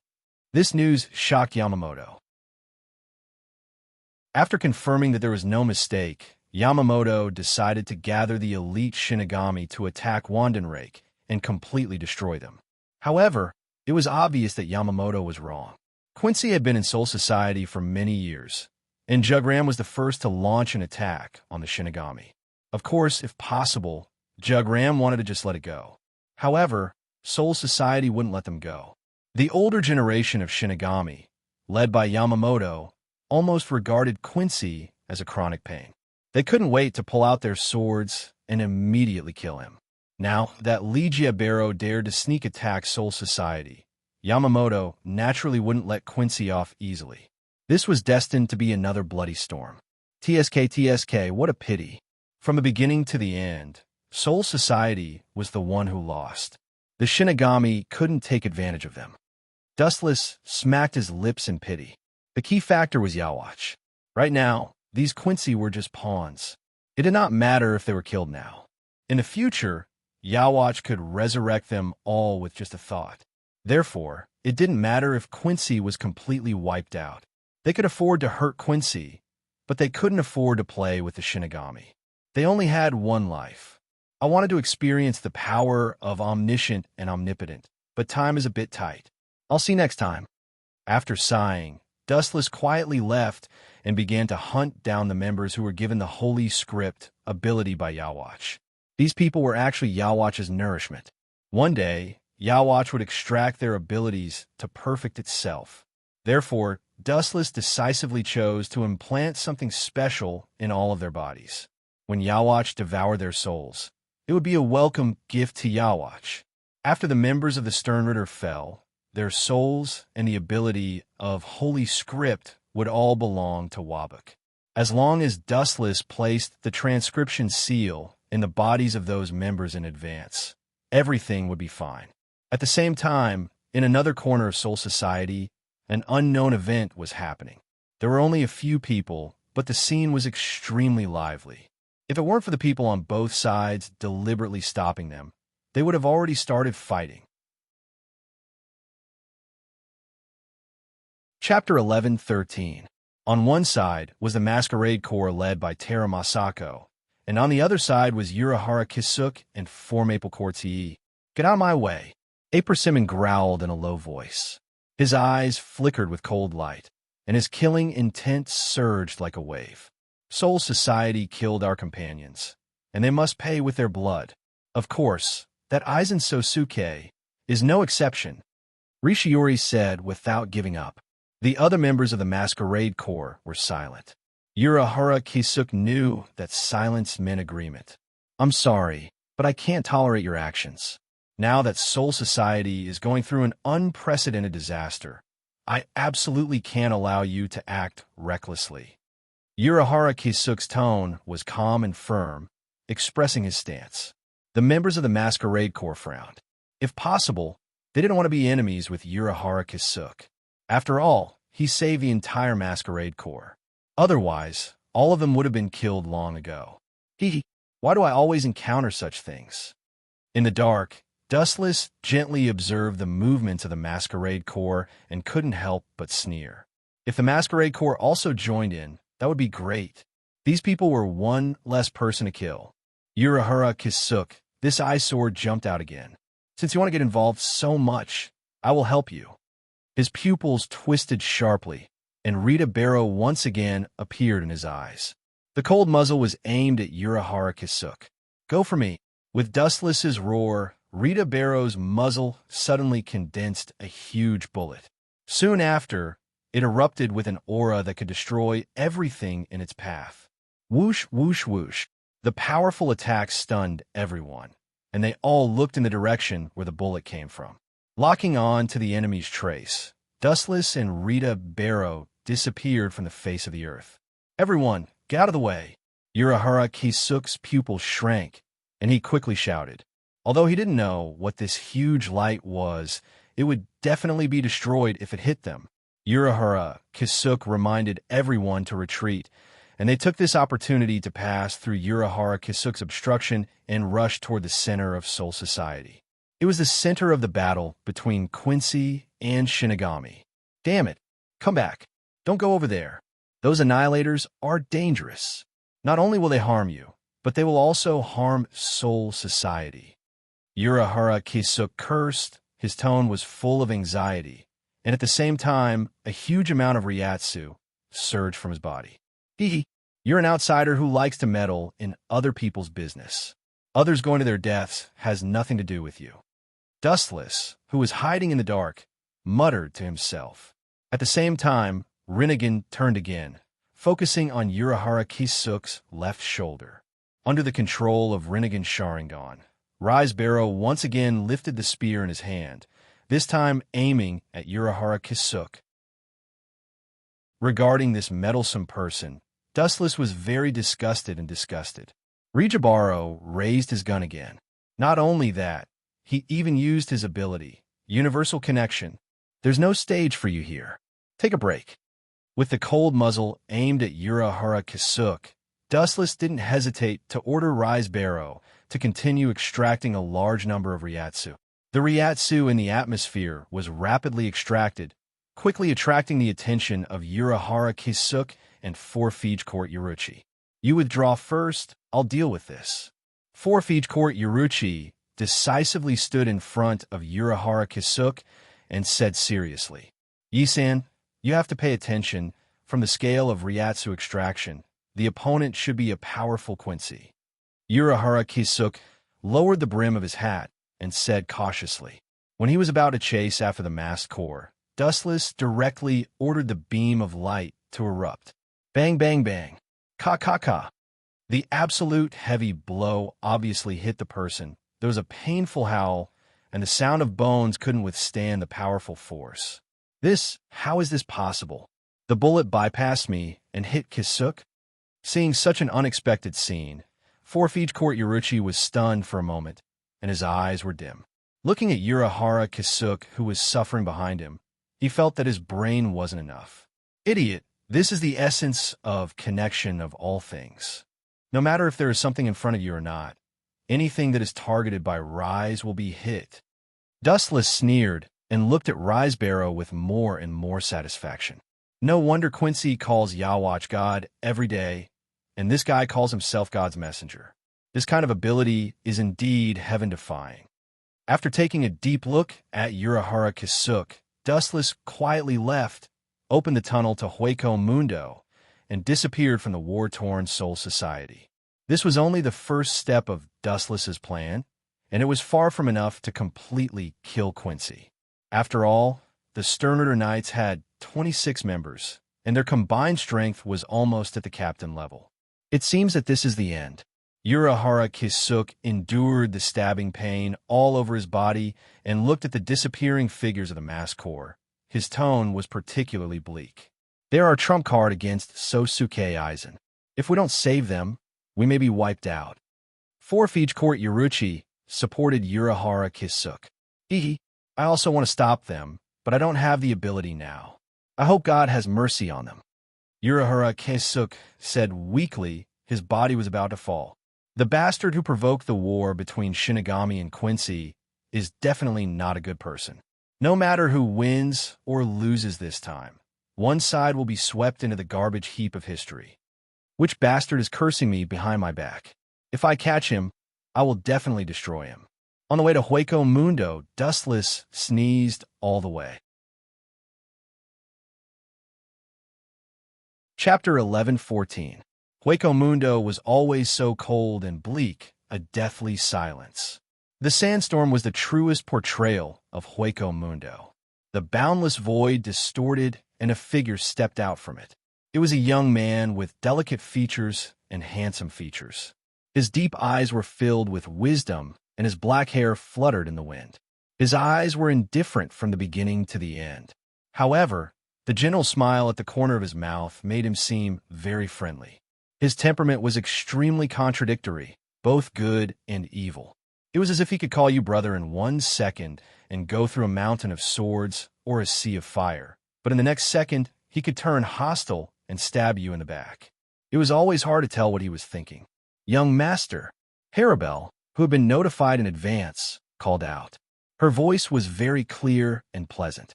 She was usually as cold as ice, but when she saw Dustless, she immediately put on a smiling face. Yo, long time no see. Dustless withdrew his indifference, and a gentle smile bloomed on his face. He had always treated those who sincerely supported him with sincerity. Voids and Shinigami were no different in his eyes. On the contrary, Dustless preferred Voids because they were easy to tame. Compared to the Shinigami of Soul Society, Dustless believed that great Voids were much easier to communicate with. If he showed more strength than the other party, most Voids would submit. Ever since Dustless wanted to capture Eastern Sage to Soul Society, and because of Dustless's calculations, Harabelle became the uncrowned king of Hueco Mundo. And because of Dustless's calculations, Sosuke Aizen trusted Harabelle without a doubt, and gradually replaced Eastern Sage, who used to be his right-hand man. Sosuke Aizen was relieved to leave Hueco Mundo to Harabelle. How have you been recently? After landing, Dustless was not in a hurry to ask about Hueco Mundo. Instead, he was very concerned about Harabelle. A qualified leader should first know how to win the trust of his subordinates, and not use them without limits. A small stream flows a long stream. I'm fine. Harabelle nodded and replied calmly. Hearing this, Dustless smiled. Even though Hellable hit it very well, Dustless could still clearly see the gratitude in her trembling voice. Sosuke Aizen had never shown such concern before. "How's the thing I told you to prepare?" Changing the topic, Dustless asked, "Now that you've become the king of Hueco Mundo, you should know the people I'm talking about like the back of your hand." Dustless was talking about the great voids at the level of Vasto Lord, Stark, Ulquiorra, Hellebel herself, and a female Vasto Lord. Her name was Niru. Ulquiorra and Stark are both loyal to Sosuke Aizen. I'll find an opportunity to kill them both. As for Nero, the image of a little lowly appeared in his mind. Dustless said softly, "If the method is used properly, she can be pulled into our camp." In fact, Dustless didn't intend to recruit subordinates. He knew that he could defeat Shinigami by himself, but after seeing Quincy's numbers, Dustless's heart was destroyed. Not to mention anything else, Dustless didn't expect them to fight. At least, he needed a few subordinates to gather information for him. This was the most basic thing, so he didn't want to be a headless fly that had to do everything by himself. He even had to gather information by himself. A green-haired Great Void's figure appeared in Harabel's mind. She pondered, "Her strength is indeed good, but she hasn't betrayed Sosuke Aizen, that hateful man. Approaching her rashly might backfire." Unlike other Great Voids, Nero was very kind. Sosuke Aizen once used a trick to save her, so she was almost loyal to Sosuke Aizen, comparable to a stubborn person like Ulquiorra. "Harabel, take a long-term view. If there are no conditions, we can create them. If Sosuke Aizen can save Nero, we can also make her betray us." Dustless smiled confidently. He was a transmigrator and could predict the future. His advantage was self-evident. If he couldn't even defeat Sosuke Aizen, he might as well find a deserted place and kill himself. Harabel's eyes were shining. She said, "I understand, Master. I'll go and sneak attack her. Then you come out and save her." Sosuke Aizen used this old-fashioned method to trick Nero. This old-fashioned method sometimes works, but sometimes it's self-defeating and not suitable. And Nero isn't a 3-year-old child. She'll definitely be exposed. Dustless knew that Nero hadn't been attacked by Nutla yet. Her memory and body hadn't deteriorated. She was very smart now. That's right. Dustless's eyes lit up. After Harabel's reminder, he suddenly thought of a feasible plan to drag Nero into the water. That idiot called Nutla remembered that Nero was very dissatisfied. He can use it. Dustless sneered and thought of a plan in an instant. Yes, he has always looked down on female voids. He's as arrogant as Grimjow, who was killed by Master. When mentioning Nutla, Harabel's face was cold. Amira Juches wasn't worth mentioning to her. But even so, Nutla didn't know what was good for him and deliberately provoked her. Not only did he provoke Nero, but Harabel also provoked him. She wasn't afraid of Nutla. Vasto Lord could easily crush a Juches. She was too lazy to deal with Nutla because she didn't want to cause trouble. But some people thought that this was a disguised fear, so they took advantage of it. That's just right. After using him, I'll take the opportunity to kill Nutla and purify the world.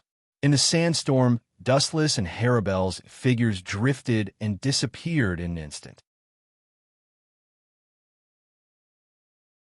Chapter 11:15. Las Noches' palace was dark and depressing. After Hellebel became the new uncrowned king, all the big and small affairs were completely handled by her. A female void is so arrogant. One day, I will kill you too. Nutla's eyes were full of greed, circling around Hellebel and Nero. He was an Ajuches, and he was fascinated by the legendary Vasto Lord. All voids yearned to reach that level, and the arrogant Nutla was no exception. If I devour 2 Vasto Lord, I will definitely break through the bottleneck and advance to Vasto Lord. His eyes were full of greed, and Nutla was daydreaming. In a vast expanse, he seemed to have seen the day he became Vasto Lord. In a secret room in Las Noches' palace. What did you say? How could it be? How could Aizen abandon her? That guy is Vasto Lord. Nutla asked with wide eyes, looking at Hellebel in disbelief. His face was full of doubt, and his first thought was that Hannibal deliberately lied to him. Nero is too kind, not suitable for battle. Therefore, Lord Eisen decided to abandon her and let you secretly kill her and then devour her. Hannibal repeated, her tone indifferent. These words were naturally ordered by Dustless to say by Hannibal. It was very cost-effective to get rid of Nutla, an eyesore cockroach, and, at the same time, to pull Nero to their side. By the time Eisen realized it, his 10 blades had already been shattered into pieces, turning into nothing more than a bubble. Are you not willing? After you devour Nero, Lord Eisen will do everything to help you enter Vasto Lord. After all, you have the greatest potential among all the Ajuches. Hannibal said softly, her voice full of endless magic, bewitching Nutla. He seemed to be bewitched, his throat choked, and his body trembled slightly. Willing, of course I am willing. Nutla said quickly, slandering in his heart. Do you think I'm stupid, this kind of beautiful thing? Only an idiot would not be willing. But, as if thinking of something, Nutla said unwillingly, but Nero is a real Vasto Lord. If she really fought seriously, I would definitely not be her opponent. Although very unhappy, Nutla had to admit that he was not Nero's opponent. The gap between the two was too big. That is your own business. The road has been pointed out. Whether you can do it or not depends on your ability. Hannibal said indifferently. Hearing this, Nutla's expression and began to think about how to plot against Nero. He didn't doubt Harabel's words because Nero was that kind of person. She wasn't suited for battle and was too kind. She was the complete opposite of Hollow's nature. Therefore, Netero wouldn't be surprised if Sosuke Eisen kicked her out of the battle. The key was the method. Young master, I've already explained everything according to your method. As for Nutla's final move, I don't know. Inside Las Noches Palace, Dustless leisurely leaned on a chair, very comfortable, his face intoxicated. Don't worry, he will definitely attack Nero. I know the kind of arrogant person too well. Dustless waved his hand, indicating that Hannibal did not need to worry. Nutla's mantis form was extremely arrogant, even more so than Grimjow, who was killed by Dustless before. He liked to call everyone trash. He is not reconciled. When facing Nero, he always has disdain in his heart, but he can't admit that he is not Nero's opponent, so he will use other despicable means. This is the essence of Nutla. Hannibal nodded involuntarily. It was not so much the essence of Nutla, but the essence of Nutla. An evil soul like Nutla was originally born from negative emotions. Boom, boom, boom. A violent roar came out of nowhere, causing the entire virtual night palace to be on the verge of collapse as it swayed back and forth with creaking sounds. This spiritual pressure is Nutla's, the other, seems to be Nutla's spiritual pressure. Hannibal guessed, obviously a little sluggish. How long has it been? And Nutla can't wait to find trouble with Nero. No need to be surprised. This is very normal. Everything is expected. Dustless smiled indifferently. This was the ability of a transmigrator to foresee the future, an innate advantage. Boom, boom, boom. Another violent wave of spiritual pressure crushed the surrounding greater voids. Nero was still fine as she had deliberately suppressed her spiritual pressure. However, Nutla's abnormal spiritual pressure swept across like a hurricane, and some of the weaker greater voids were directly crushed. Dustless and Hannibal didn't feel anything. It was like a gentle breeze. They didn't feel uncomfortable at all. Instead, they felt very cool. The only uncomfortable thing was that this cool breeze also carried an endless smell of blood. It made people uncontrollably nauseous. This is a good opportunity. Find a chance to get rid of Nutla. Then I will save Nero. Dustless, who was watching in the dark, sneered. He did not think that he was despicable. Instead, he felt that he was unusually kind. Hannibal loyally followed Aizen Sosuke, who expected that in the end, she was instantly killed by Aizen Sosuke. Nero was probably not much stronger, so in Dustless's eyes, this was not a scheme, but a disguised redemption.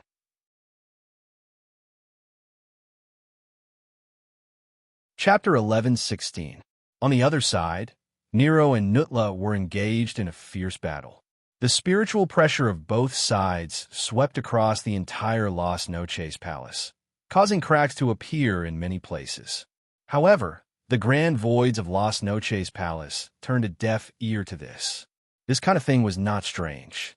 Nutla often challenged Nero, and most of the time, the results were the same. Nutla was completely defeated. After all, Nero was a Vasto lord. However, the situation this time was somewhat unusual. Nero's spiritual pressure was ferocious, more than any previous time.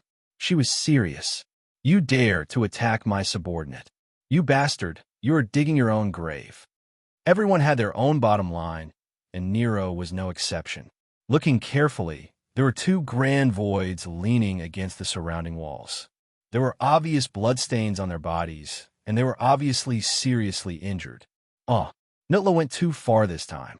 He actually injured Nero's subordinate. This is interesting. Dustless rubbed his chin and laughed strangely. If Nero was playing with Nutla before, then this spiritual pressure that was close to going berserk showed that she was serious. Yes, Nilu values her subordinates very much. Nutla really poked a hornet's nest this time. Amir Ajuchas actually dared to anger Vasto Lord. I have a new understanding of his stupidity. This was simply a retard.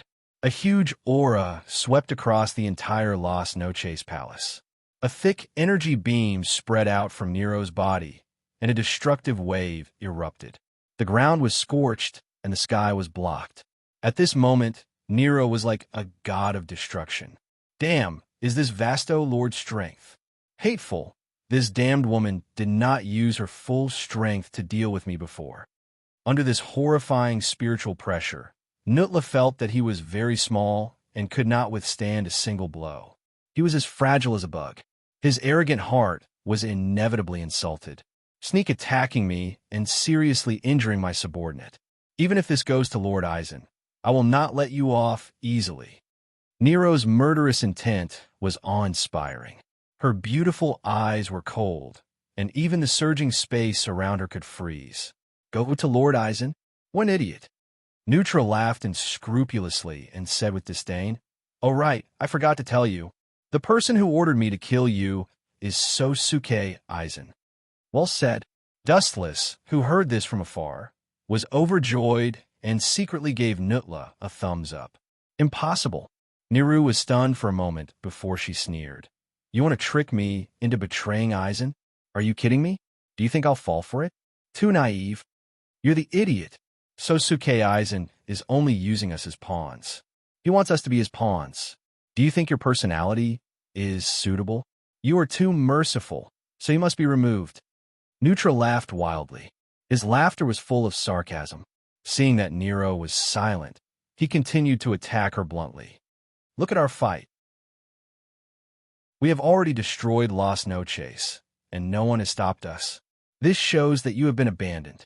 When these words fell into Neru's ears, it was even more serious than being cut several times in a row. She clenched her fists tightly. Humph. Eisen said that as long as I kill you, I can devour you, and he will help me advance to Vasto Lord. At the end of his speech, Neutra almost danced with joy. The person who actually said these words was Hellable, but Neutra, who discriminated against women, didn't even say Hellables' name. Anyway, Hellable was just a messenger. At the same time, a mysterious shadow swept into the air, and the sharp Zanpakuto slashed directly at Niru. Pucci. Caught off guard, Niru was immediately seriously injured, and the bone mask on her forehead was crushed by the ferocious blade. Her face turned pale, and she suddenly spat out a big mouthful of blood. But the most surprising thing was that Niru's Ryatsu fluctuations gradually decreased, like a deflated ball, and the majestic Ryatsu in her body dissipated in an instant. No wonder he is so confident he actually conspired with others. Hellable's face changed, and she looked at Niru with a bit of self-blame in her eyes. As a female Greater Void and Vasto Lord, the two of them had a good personal relationship. Enough. You go and stop the Greater Void reinforcements. Leave these two to me. Looking at the figure who attacked Niru, Dustless stepped out and disappeared like a hurricane. The pink greater void, called Arsaporo, was also one of the future 10 blades. His strength was good, especially 200 years ago. He was said to be Vasto Lord. Later, for some reason, his soul was divided into two, and he was demoted to the current Ajuches. I'm coming. Seeing this, Nutra was overjoyed, and he quickly rushed toward Niru. At this moment, her Ryatsu dissipated, and she was at her most vulnerable. Pucci! A golden light flashed, and Nutra's face turned pale, and he was shocked to find that his arms were cut off by the light. The light condensed, and Dustless's figure appeared. Looking at Niru, who was on the verge of collapse, Dustless stepped forward. Dustless breathed a sigh of relief and gave Niru a comforting look. Phew, fortunately, she's fine, just some superficial wounds, no big deal. Who are you? The pink-haired Arsaporo asked. Looks like a Grim Reaper, but you dare to break into Las Noches Palace alone. Even if you're a Grim Reaper, you will die. Hearing this, Dustless stared coldly at Nutra. This meddlesome Ajuches was beyond his expectations, and Niru was injured. It's you two who should die. Chapter 11:17. His deep eyes spun, and a murderous glint flashed. Nutla and Sal Apollo's hearts skipped a beat. They knew that things were not going well. Those ferocious red eyes seemed to want to annihilate their souls. They were in extreme pain, as if they were being burned by the invisible fire of the Red Lotus. They were almost melting. Nutla and Sal Apollo saw this, and took a step back. Even though Dustless did not have any Ryatsu fluctuations, his glance was enough to make them tremble in fear. The two of them could not help but break out in cold sweat. Bastard! After taking a step back, Nutla, who realized what had happened, was shocked and angry. If there were not so many people around, he would have slapped himself. He was so scared by a person's gaze that he kept retreating, unable to resist. Just thinking about it made Nutla's whole body explode. What kind of humiliation was this? The sword of the Grim Reaper can't hurt me. Among the 10 blades, my steel skin is the hardest. Nutla laughed arrogantly. And I have this ability. The arms that were cut off by Dustless suddenly emitted a strange Ryatsu fluctuation. Immediately, the severed arms quickly regenerated. So, what are you trying to say? Dustless was not moved. He asked indifferently, don't talk about super regeneration and steel skin, these two shallow abilities. Even if you have the ability to resurrect the dead, you are still doomed to die. You said my ability is shallow. Nutla was stunned. He immediately laughed out of anger and said, is that so?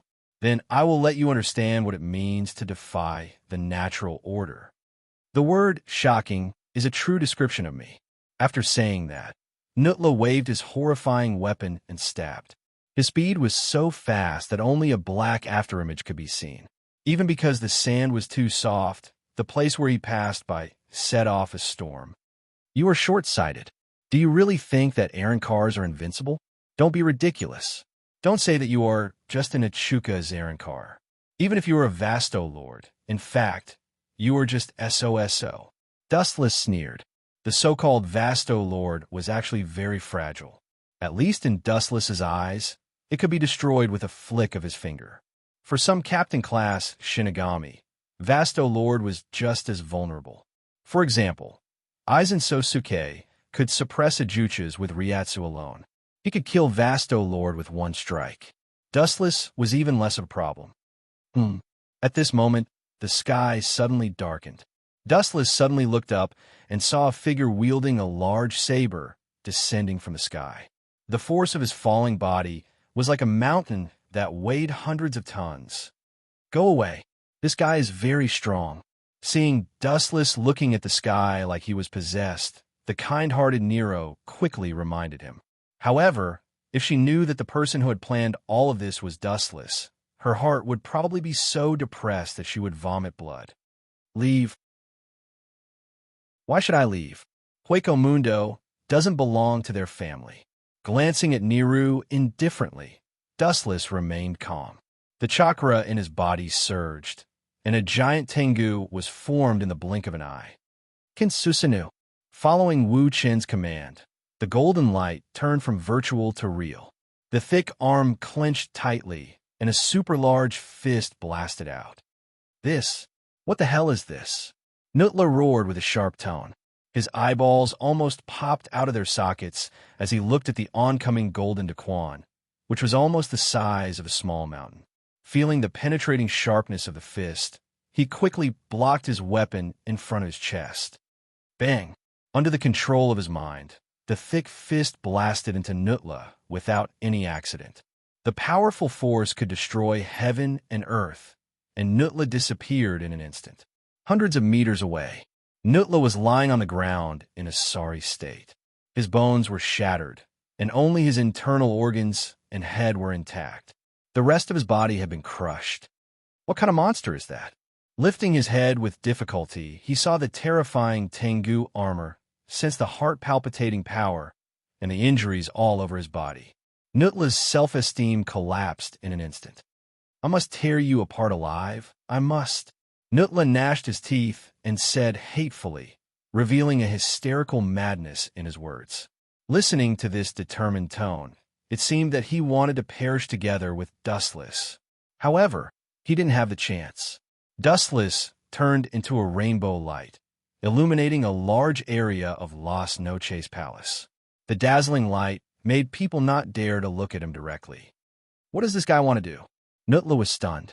Looking at Dustless, who had turned into a flash of light, a hint of fear instinctively flashed in his eyes.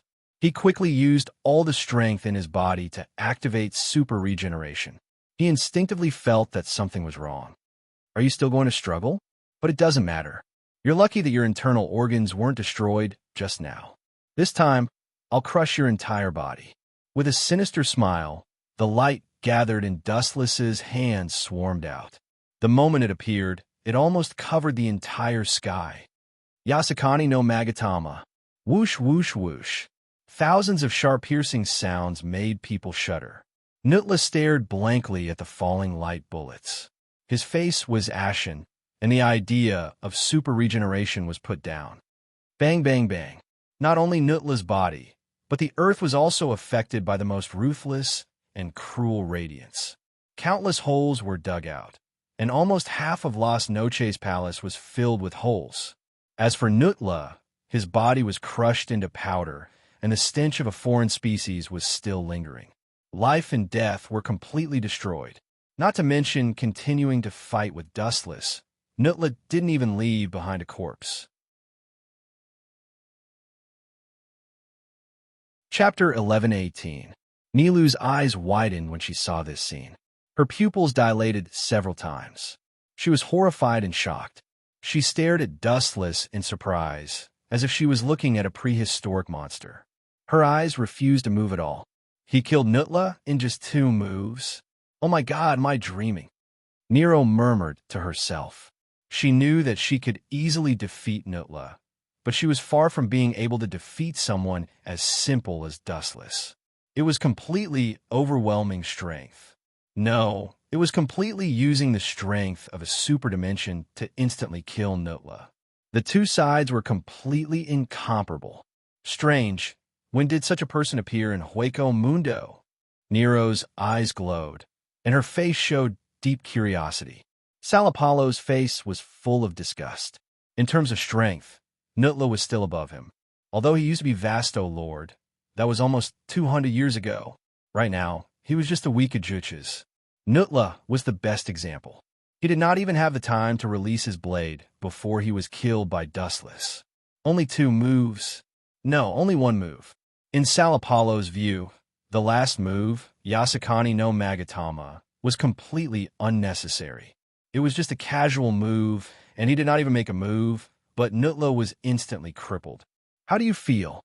After approaching Nero and seeing that she was safe and sound, Dustless smiled and said, "This is just a small injury.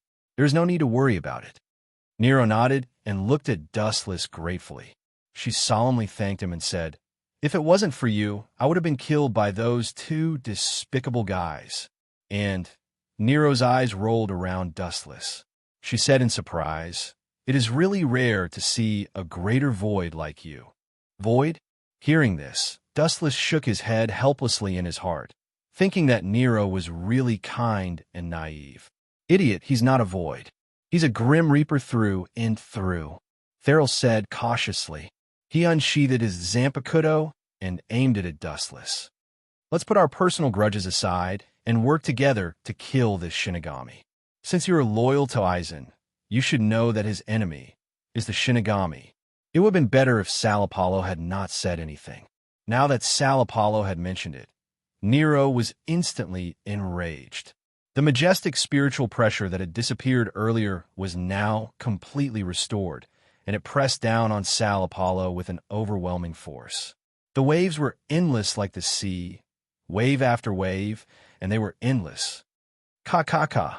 Unable to withstand the destructive and suffocating spiritual pressure, visible cracks began to appear on the steel skin on Sal Apollo's body. Aizen, I want to kill him. Nero's words were shocking. She turned her head to look at her subordinates who were in a terrible state, and her dormant killing intent erupted. People have reverse scales. Those who touch them will die. Now, that Sosuke Aizen indiscriminately sent people to kill her, Nero naturally wouldn't just sit there and wait for death. TSK. It seems that my efforts were not in vain. I'll have to provide free labor in the future. Dustless said happily. Looking at Nero's hateful expression, he sighed that women were indeed creatures who could distinguish between kindness and hatred. Towards betrayers, they all harbored a deep-seated hatred. Of course, betrayal was actually nonsense. It was just that Dustless had plotted against Neutra once. Ka. The void instantly twisted into a whirlpool, and a pink light appeared. The extremely dense energy fluctuation attracted Dustless and Nero's attention. Is this Wang Su's flash? Nero's pretty face was extremely ugly, and crystal-clear beads of sweat fell from her forehead. Normally, she would not be afraid, but now, she was powerless to deal with it. She involuntarily looked at Dustless. Thinking of his exaggerated strength, Nero calmed down a lot. Dustless was far stronger than her, so destroying Void Flash was naturally a piece of cake for him. It was just a small matter. Go to hell, you two eyesores, Therill Apollo said hatefully. He exerted his Ryatsu, and the pink Void Flash grew bigger and bigger. Whoosh, whoosh, whoosh. The light that had reached the bottleneck gushed out, directly crushing Dustless and Nero. Its power was extremely powerful. Everything that was covered by the pink light was distorted, and even the passing wind and sand were forced to change their trajectory. Boom, boom, boom. The moment the energy sphere appeared, it turned into a thick beam of light. Dustless and Nero were not worth mentioning. They were so small that they could be easily killed with a flick of finger. Scared out of your wits? Serves you right. This is the Wang Su's flash that I used with all my strength, so its power is naturally extraordinary. It's normal for me to be afraid. Neutra smiled proudly, and his smile was very arrogant. You're mistaken. Dustless shook his head and denied it lightly. I didn't dodge not because I was scared out of my wits, but because there was no need to dodge at all. You want me to escape? You don't deserve it. Then, under Therill Apollo's shocked gaze, Dustless slowly raised his right arm and swept it up, hitting the incoming Void Flash head-on. Whoosh, whoosh, whoosh. The Void Flash that was powerful enough to destroy the sky was suddenly forced to change its trajectory and swept toward the sky. It was casually slapped away by Dustless. How is this possible? I must have forgotten to bring my eyes when I came out in a hurry, and my old eyes must be seeing things. Therill Apollo gasped and said in a daze. His tone became abnormally slow, and his eyes were fixed on Dustless. Especially when he saw that Dustless looked as if nothing had happened. He was even more certain of his thoughts. It was definitely an illusion.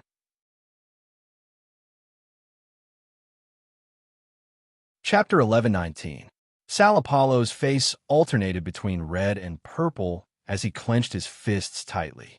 Whether it was an illusion or a dream, he had to admit that the Dustless in front of him was a super god. Damn it, if I'm dreaming, it should be my dream. Why is he so strong in my dream? This isn't fair. Sal Apollo cursed in his heart. He felt powerless, and even though he tried to suppress the fear in his heart, his pale face betrayed him. This was the first time he had witnessed such a miraculous scene. Flash had sent Wang Su flying with a single hand. Boom, boom, boom. At the same time, a deafening roar came from the sky, and a pink light covered the sky within a few kilometers, creating a large vacuum. TSK, TSK. If this void flash didn't explode, you would have thought that I did something to it. No, you would have thought that you overslept. Looking at the dumbfounded Sal Apollo, Dustless teased. While speaking, his words were full of sarcasm and disdain. Don't be so smug. Hearing this, Sal Apollo's face changed greatly. He had always thought of himself as superior. So how could he stand being mocked by Dustless? He was the most outstanding scientist in Hueco Mundo, and no one had ever dared to speak to him in such a disdainful tone.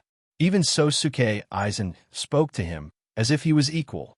He's very strong, and his body is very unusual. Be careful. Seeing Dustless's arrogance, Nero had to remind him, he's not as simple as he looks on the surface. I remember that about 200 years ago, he was a complete Vasto Lord.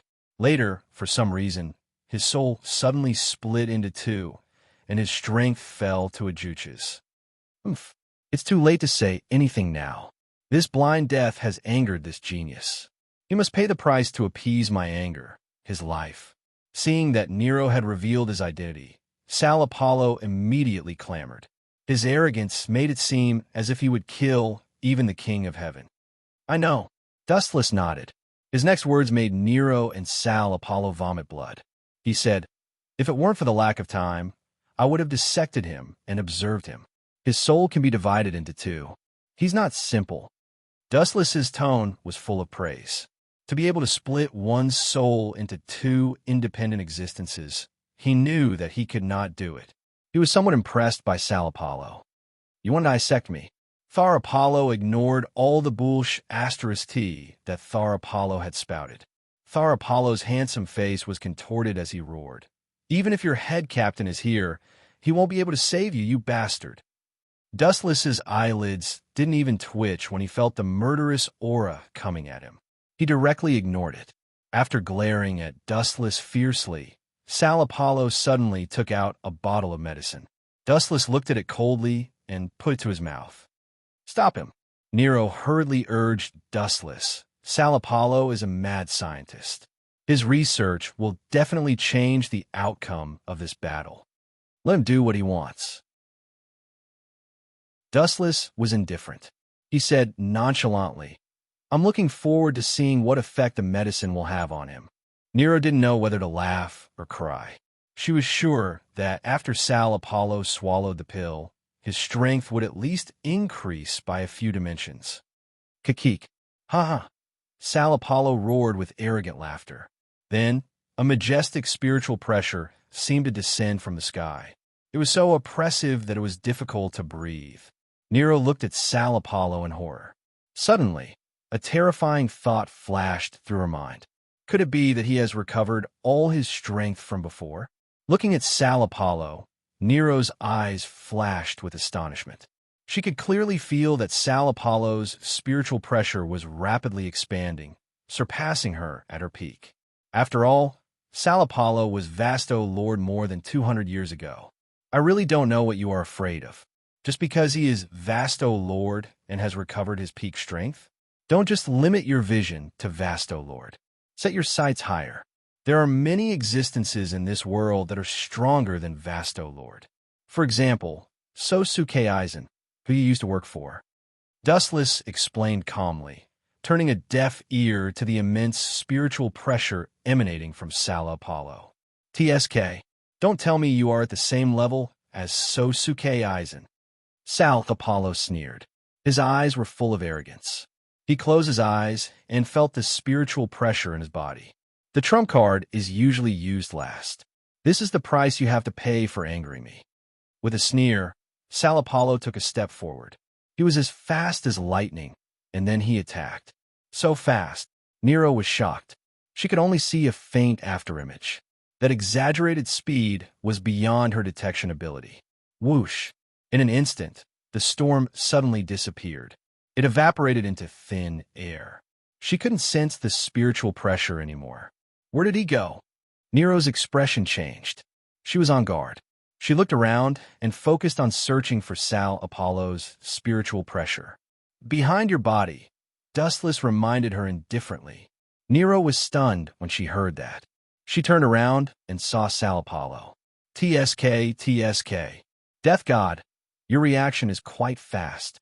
Sal Apollo, who was behind him, was surprised. Then, he mocked arrogantly. But you still have to die. Bastard, when did it start? At that moment, a sharp pain suddenly spread throughout his body. Sal Apollo screamed. Chapter 11:20. Sal Apollo was shocked. Following his line of sight, one could clearly see that there was a golden sword stabbed into his abdomen. It was sharp, and the blade was emitting a dazzling golden light. Just looking at it would cause one to feel a stabbing pain in one's eyes. It was Dustless's personal artifact, the sword of heavenly clouds condensed from the glint fruit. When did this happen? I didn't see you do anything. Sal Apollo murmured as his monstrous body trembled. When? This sentence and this question are too funny. Dustless was very calm, and then he sneered in disdain. Indeed, as you said, I didn't do anything. You were the one who foolishly bumped into me. Ha! These words made Nero laugh. Looking at Sal Apollo's flushed face, she felt particularly happy. Stop bullshitting me. Sal Apollo's face turned red as he quibbled. His suffocating and despairing aura locked onto Dustless, and a beast-like ferocious glint flashed in his eyes. Or it could be said that he was an out-and-out beast. His whole body was covered with a thick bloody light. Enduring the pain all over his body, he forced himself to retreat. Every time he moved, his body would be in extreme pain. This damn thing is still hot. Sal Apollo was in unbearable pain. The scorching light of the sword of heavenly clouds was eroding his body. His internal organs were scorched, and his life force was reduced without limit. Bastard, Sal Apollo said fiercely, and his sharp roar sounded like he wanted to cut Dustless into pieces. Seeing that you are in so much pain, I will be a good person and help you. Looking at Sal Apollo, who was trying to break free from the sword of heavenly clouds, but was in so much pain that his whole body was cold, Dustless chuckled, and his left eye suddenly turned white. The Tensigan descended. He gently raised his right hand and aimed at Sal Apollo's abdomen, and the chakra in his body began to dance. What? You want to hit me with such an ordinary fist? Do you think I am a human? No, this kind of ordinary fist can't even kill a human, let alone me, who is a top Great Void Realm expert of Vasto Lord 200 years ago. Looking at the ordinary fist, Sal Apollo expressed his disdain. The corner of his mouth curled up into a mocking smile. Is that so? Then please give it a try. Dustless smiled strangely, and the Tensigan rotated rapidly, injecting all the eye power into his fist. Bang, bang, bang. An unparalleled repulsive force exploded, instantly blowing up half of Sal Apollo's body, leaving only the lower half. Oh, I want to play with you until the end, but it seems like I used too much strength, Dustless said with a face full of self-blame. You bastard. The roaring sound came from all directions, and the indignant voice lingered in Wu Chen's ears for a long time without dispersing. Still alive? That's great. Then, to Nero's astonishment, Sal Apollo, who only had half of his body left, began to release spiritual pressure and slowly formed a new body. How is this possible? How can he be reborn after his heart and head were destroyed? Nero was shocked. This was the first time she had seen such a situation. This is normal. This guy was Vasto Lord 200 years ago, and it is normal for him to find ways to improve his strength or his physical ability. Don't forget that he is a scientist, and it is normal for him to invent some strange things. Dustless explained calmly. After all, he was Vasto Lord, and it was normal for him to have some trump cards. Are you saying that my invention is a strange thing? Sal Apollo was furious. Voidness was composed of negative emotions, and except for a few individuals, many people were easily angered. How dare you say that such a great invention is strange? This is blasphemy. Sal Apollo roared with all his might. Then he declared proudly, my body, after decades of modification, has far surpassed the ability of super regeneration. Even if there's only a tiny bit of flesh or a single cell left, I can recover it. Sal Apollo was extremely arrogant and acted as if he was invincible. This made Nero frown. If what Sal Apollo said was true, then this guy had an immortal body and could be said to be invincible. Is that so? Thank you for your reminder. Dustless's spiritual pressure and chakra were all extinguished, and he thanked Sal Apollo seriously. Soon after, the corners of his mouth lifted slightly, revealing a terrifying arc. Since you've told me your weakness, then I'll shatter your entire body. Truth-seeking Jade. She waved her hand, and a black ball the size of a fist appeared. Bah, are you trying to scare me? Childish. Seeing this, Sal Apollo smiled disdainfully. How could such a thing destroy him? He waved his hand and said, come at me if you dare. I promise I won't dodge. Then, please go to hell. Dustless said coldly. With a thought, the truth-seeking Jade instantly enlarged by hundreds of times, turning into a large ball and swallowing Sal Apollo, who was unaware of it. He didn't even have time to scream before he disappeared. Now, except for Baligan, the king of Hueco Mundo, who was killed by Dustless last time, there was one less Vasto Lord. Won't Aizen Sosuke vomit blood from depression? Dustless thought to himself. Baligan had been killed, and so had Grimjow and Nutla just now, and Sal Apollo were no exception. Hellable used to be Dustless's secret chess piece, and now Nero had been betrayed by him. Aizen Sosuke's 10 blades were in pieces. Chapter 1121. The tip of the truth-seeking ball annihilated Sal Apollo. He was too careless to fight back, or rather, he didn't care at all. No one would have thought that such an ordinary-looking little sphere would be so terrifying. It was able to turn everything it came into contact with into ashes. The strangeness of it surpassed any of the techniques used in the world. Nero had never seen such a shocking trick before. She knew that Sosuke Aizen couldn't do it. She keenly felt that the ball didn't have Ryatsu. It was made of a special kind of energy. She had never seen it before. How is this possible? Nero's eyes widened, and her mouth opened so wide that a fist could fit in it. She was so shocked that her whole body was numb. The eyes that looked at Wu-chun were filled with obvious changes. They were filled with blind worship and respect. Hueco Mundo was a place where the strong were respected. If you were strong, you were the boss. If you weren't strong enough, you could only be bullied. Aizen was a Shinigami who could ride on top of all the Grand Voids because of his unprecedented strength. That's the best. It'll be easier to fool them. Seeing this, Dustless smiled and deliberately said, that bastard Sosuke Aizen is really hateful. He even betrayed his own subordinates. After saying this, Dustless looked at Nero's half-dead subordinates. I will kill him, Nilu said with hatred. She looked at the subordinate officials with red eyes. She looked like she was about to cry, and I felt pity for her. However, it's a pity that you can't kill him in this state. Sosuke Aizen's strength is second to none in Soul Society. Even the so-called Vasto Lord can't withstand a single move from him. Dustless deliberately said, obviously raising Sosuke Aizen's strength. He said, maybe you don't know, but in Soul Society, even the head captain doesn't dare to underestimate him. Hearing this, Nero's face fell, and the fire of hatred gradually extinguished. At the end of the void was Vasto Lord. It was obvious that this was the end for her. But the sudden words made Nero stunned. She was very nervous and excited. She looked at Wu-chun with eager eyes. He was her only life-saving straw. His watery appearance was quite cute. Isn't it a bit too much to fool her like this? Dustless felt strange. Nero was sincerely wiping her mouth, but then he remembered Sosuke Aizen's actions and shook his head resolutely.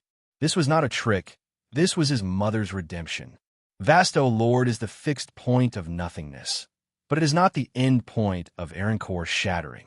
Hogyoku can only remove part of the mask on your body, so Aaroncore shattering actually has the possibility of improvement. Wu Chan explained with a chuckle. His tone was extremely certain. At this moment, a golden rainbow rushed over. 1,000 meters, 100 meters, 10 meters. Its speed was extremely fast. In the blink of an eye, it was infinitely close to Nirvana and Dustless. "It's you?" Her pupils constricted, and after seeing who it was, she said warily, "Hellable, are you here to kill me as well?" "Of course not." Before Hellable could speak, Dustless interrupted. "In fact, she's one of my people. Her purpose is to spy on Sosuke Aizen." Her cold and calm tone made it seem as if she was narrating a trivial matter. "How did you do it?" Hearing this, Niru's eyes lit up. Now, Hellable was the uncrowned king. Sosuke Aizen left everything to Hellable, which showed his trust in her. Who would have thought that Hellable was a spy? Dustless was a Shinigami, but from the current situation, he was not an enemy. "I helped Hellable remove her mask," Dustless said to Nero with endless temptation. "It's actually very simple, but also very difficult. At least in this world, I'm the only one who can do it." Hellable also instantly took off her mask. Her snow-white skin was exposed, and her huge meatball swayed. She didn't care about Dustless's existence. "Damn, it's even bigger than my head, this feeling, Tiske. Wu Chun was dazzled for a while. His eyes were dazzled. If it weren't for Nilu in front of him, he really wanted to experience how it felt. Nero's eyes flashed with desire. Although Hellable's important subordinates were exposed, she didn't care. For Shulai, this kind of trivial matter was not worth mentioning. Growing up in an environment where the strong preyed on the weak, they only pursued power. "Greetings, my lord." Nero immediately knelt in front of Dustless to show her loyalty. She naturally knew why Dustless wanted to do this. "Get up, Sosuke Aizen is our enemy." Dustless chuckled and immediately raised his hand to help her up. Nero was slightly moved.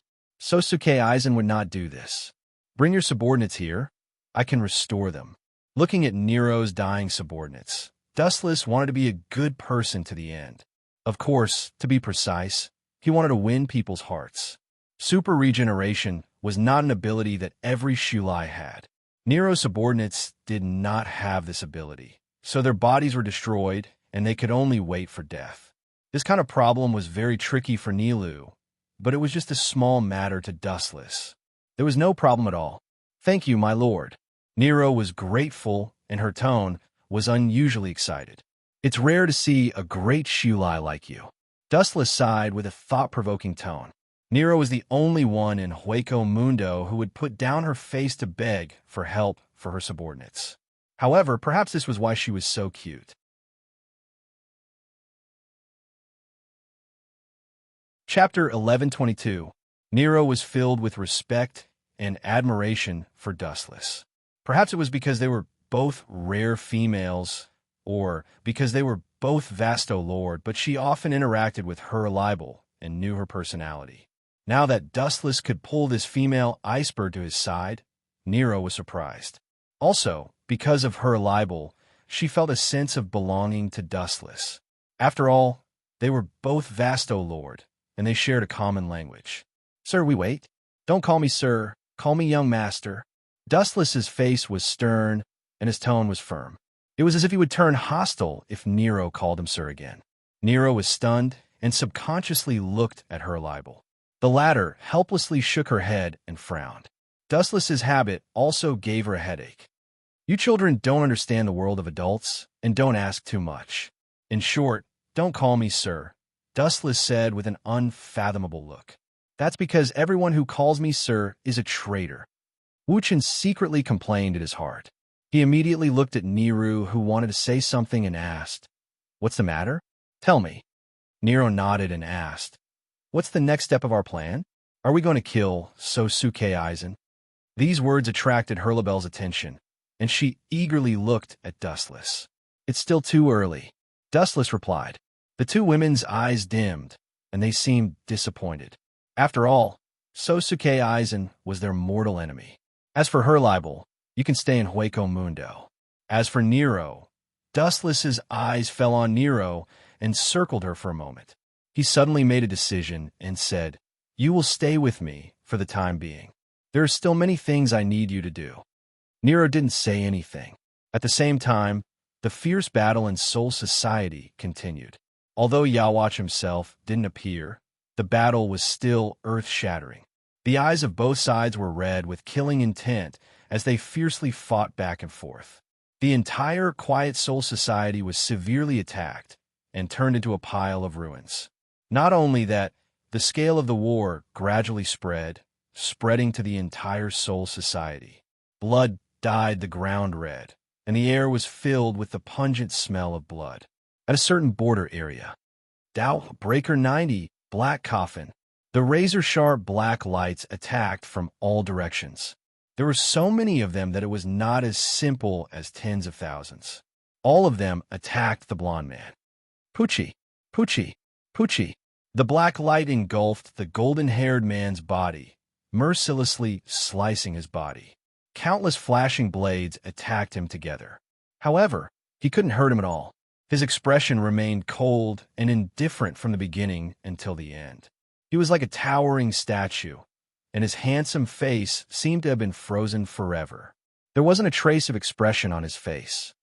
Sosuke Aizen, how dare you betray us? The golden-haired man raised his head and stared at the person who attacked him. His unchanging face finally had some expression. However, it was filled with cold, killing intent. This person was the current leader of Wandenrake, Jugram. Because Yawatch was sealed, he was given the ruler's mask and had been in charge of Wandenrake's affairs. At the same time, he was the next king and the leader of the Sterncross Knights. I betrayed you. As if he heard the funniest joke in the world, Sosuke Aizen almost laughed out loud. At the same time, he was extremely angry. He no longer concealed his killing intent and erupted like a tide. Your subordinate, the Quincy Master called Li Jiebero, ambushed Silver and dared to target my Hungyu. You still dare to say that I betrayed you? Preposterous. Are all of you so shameless? Sosuke Aizen said angrily. His eyes were filled with killing intent as he looked at Jugram, his heart filled with anger. He had always been the one scheming against others, but this time he was tricked by Jugram. Rita, hearing this, Jugram was extremely gloomy. His eyes flashed with anger. In reality, he still didn't understand the situation. Originally, he ordered Rita Barrow to deal with the traitors in the modern world, Candace and Bambietta. Who would have thought that not only would he not return, he would even recklessly attack Soul Society. The most hateful thing was that he had revealed the secret of Wandenrake for 1,000 years. What made Jugram want to vomit blood was that this was in front of head Captain Yamamoto. Left with no choice, Jugram could only order all the members of Wandenrake to attack. Only then would they have the initiative. I have nothing to say about Rita Barrow, but it is a fact that you provided head Captain Yamamoto with information about Wandenrake. Jugram didn't reply. He still couldn't find Rita Barrow. He dared to have ideas about Hogyoku, so it is normal for me to betray you. Sosuke Aizen didn't care. He looked at Jugram with a burning desire to fight. Stop talking nonsense. Let me see how different you are as the leader of a knight regiment. Aizen's Ryatsu shot out a cold light, and his Ryatsu surged. He pounced on Jugram, intending to start a fierce battle. Serves you right. You two idiots who always think that you are infallible better die. Ever since the last lesson, Sosuke Aizen always hid Hogyoku on his body in case he was unprepared. These words naturally fell into Hogyoku's ears, or Dustless, who was disguised as Hogyoku's consciousness. Chapter 1123. Dustless was the one who secretly instigated this war. His goal was to get rid of the wandless empire that was hiding in the dark. Only by crushing them could Dustless be at ease. After all, this colossus was even stronger than the Grim Reaper. Dustless could still clearly remember that when he fought against Squad Zero, Eurobacker's 4 personal guards had crushed them with overwhelming strength. That's right, it was an instant kill. The most shocking thing was that when he fought against head Captain Yamamoto, although Eurobacker had used a trick to get rid of him, it was enough to show Eurobacker's foresight. Not only was he strong, but he was also unparalleled in wisdom. Time flew by, and in the blink of an eye, 3 days had passed. In Kongza City in the modern world, Candace and Bambietta had been waiting for Dustless for a long time. After all, Dustless was now equivalent to their boss. But what made the 2 girls stomp their feet was that when Dustless returned home, he brought back a woman with a voluptuous figure, Nero. Hey, I just have one more subordinate. Do you 2 need to be like this? On the sofa, Dustless looked at the 2 girls in front of him helplessly. Candace and Bambietta were looking at Dustless unkindly. Candace, in particular, seemed to be emitting lightning from her body. You're just satisfying your own selfish desires. Bambietta grumbled unhappily. She was very dissatisfied with Nero's appearance. Selfish desires? Hearing this, Dustless stared blankly. After thinking for a long time, he still couldn't understand what they were talking about. He couldn't help but ask curiously, "Forgive me for being blunt, but the selfish desires you're talking about are—" Gulp. Dustless suddenly understood what the 2 girls meant. He smiled bitterly and said, "Don't tell me you 2 think I brought Nero back to satisfy my own desires?" Dustless asked with a dark expression. Nero was not bad. She had the face and the figure, but he wasn't the kind of person who couldn't move when he saw a woman. Isn't that the case? Do you think you can hide your wild ambitions from the 2 of us? Stop joking around. Sometimes you're just a pervert. Bambietta sneered. Sometimes you're just a pervert. Bullshit. Dustless cursed in his heart. When he brought Nero back, he really didn't think in that direction. If I don't teach the 2 of you a lesson, you won't know how powerful I am. In the future, you might even go overboard and accuse me. Dustless thought to himself as he looked at the 2 overbearing women.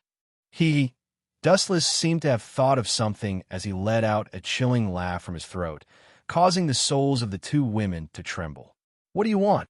Looking at Dustless's green eyes, the 2 girls glanced at each other and instinctively felt that something was amiss. They said in unison, "I advise you not to have any crooked thoughts otherwise." The 2 of you once said that as long as Wanless Empire collapses, I can do whatever I want of the 2 of you, right? Dustless dragged out his words as he asked maliciously. Hearing this, Candace and Bambietta were stunned. Back then, when they were forced into a corner and were about to be destroyed by Quincy, they did say that. Now that Wanless Empire is fighting with the Death God, it's only a matter of time before it collapses. Now, the 2 of you can redeem your promise. Back then, the 2 of you said that you would be my slaves. Dustless smiled as he looked at the 2 women's delicate bodies. About that. Hearing this, the 2 women's faces flushed red. Candace argued with a red face. Wanless Empire hasn't been destroyed yet, so it doesn't count. That's right. Bambietta nodded. You're twisting words and forcing logic. Dustless curled his lips in disdain as his gaze fell on Bambietta. Staring at her sparkling eyes and curvaceous body, he took advantage of her carelessness and pulled her into his arms. You're an exception. You lost the bet back then, so you've been my maid for a long time. Dustless said with a smile as he blew hot air into Bambietta's ear. Serving her young master in bed is also one of the duties of a maid, isn't it? You. Bambietta's face flushed red as a strange emotion spread through her. Especially the scorching aura from Wu Chen's body, as well as the faint smell of sweat. It caused her mind to be in a mess. Little Bambietta, just obey him. Seeing that Dustless was only circling around Bambietta, Candace relaxed and said with a smile, You're his maid anyway. You're right. Dustless gave her a look of praise, then looked at Candace, who was beaming with joy. Feeling rather displeased, he said in a strange tone, I don't want someone who offers herself to me. She probably stinks of sweat. She smells as good as you. Taking advantage of Bambietta's distraction, Dustless pecked her perfect face at lightning speed. So good, so smooth. Bambietta was dumbfounded. She subconsciously touched her face that was still stained with saliva and was instantly petrified. You. Candace was even more furious. She naturally understood that Wu Chen's eccentric voice was mocking her behind her back. He actually mocked her for stinking of sweat. It was difficult for Candace to remain calm. Just as the two women were about to explode in anger, a powerful spiritual pressure invaded them like a basin of cold water that extinguished their flames. Even Dustless frowned and restrained his playfulness. This spiritual pressure was extremely powerful, but it was not hostile. Instead, it deliberately lowered its spiritual pressure when it arrived to show its friendliness.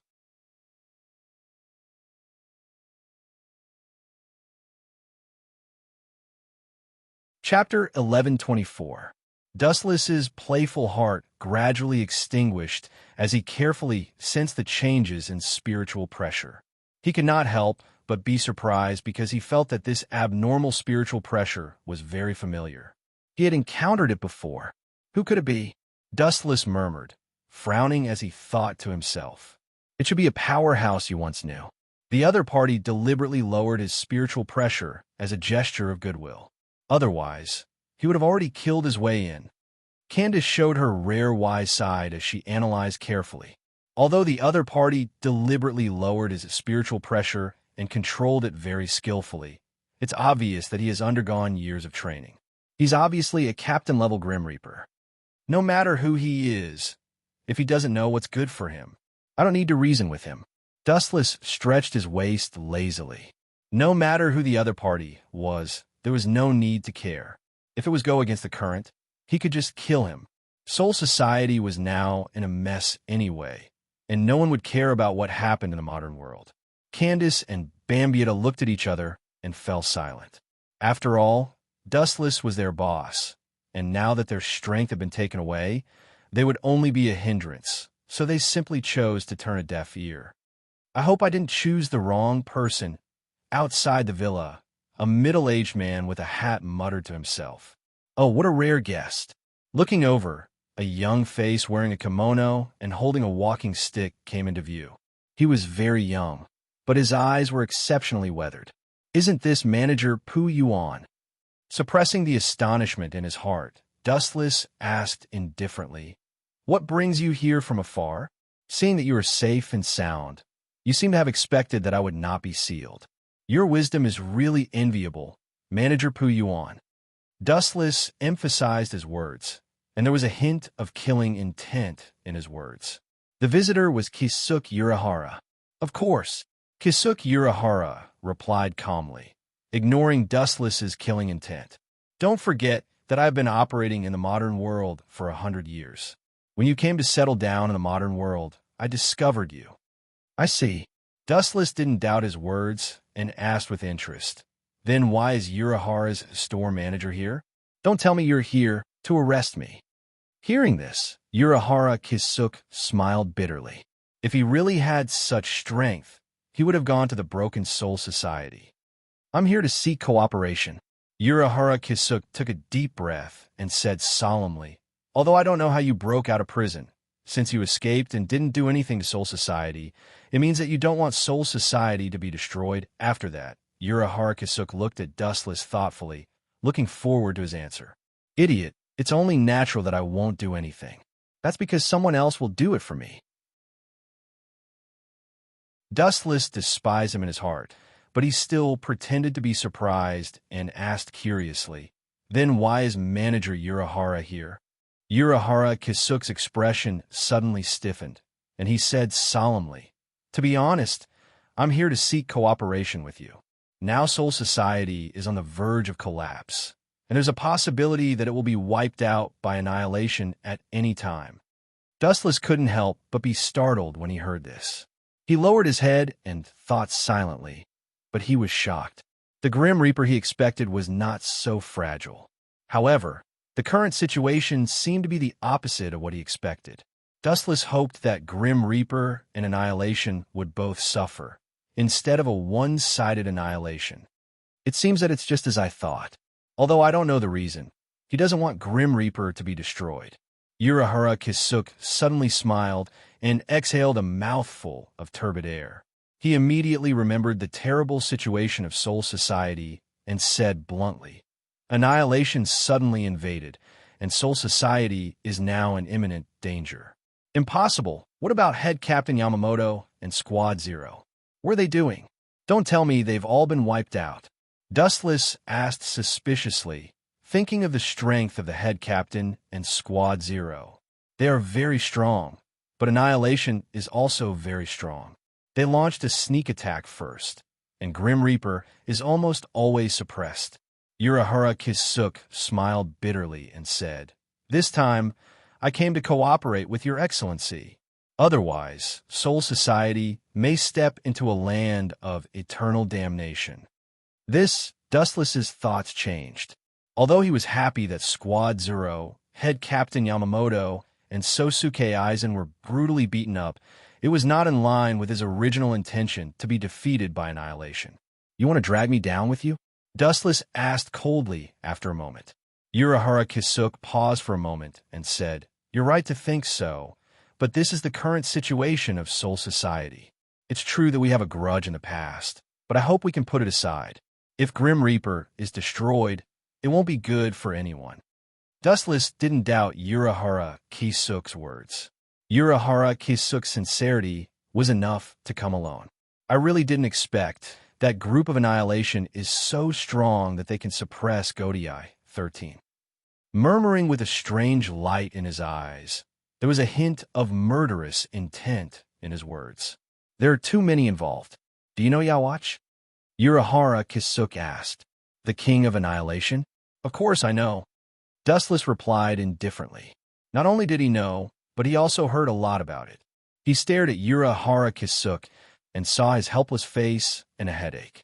Obviously, something was wrong.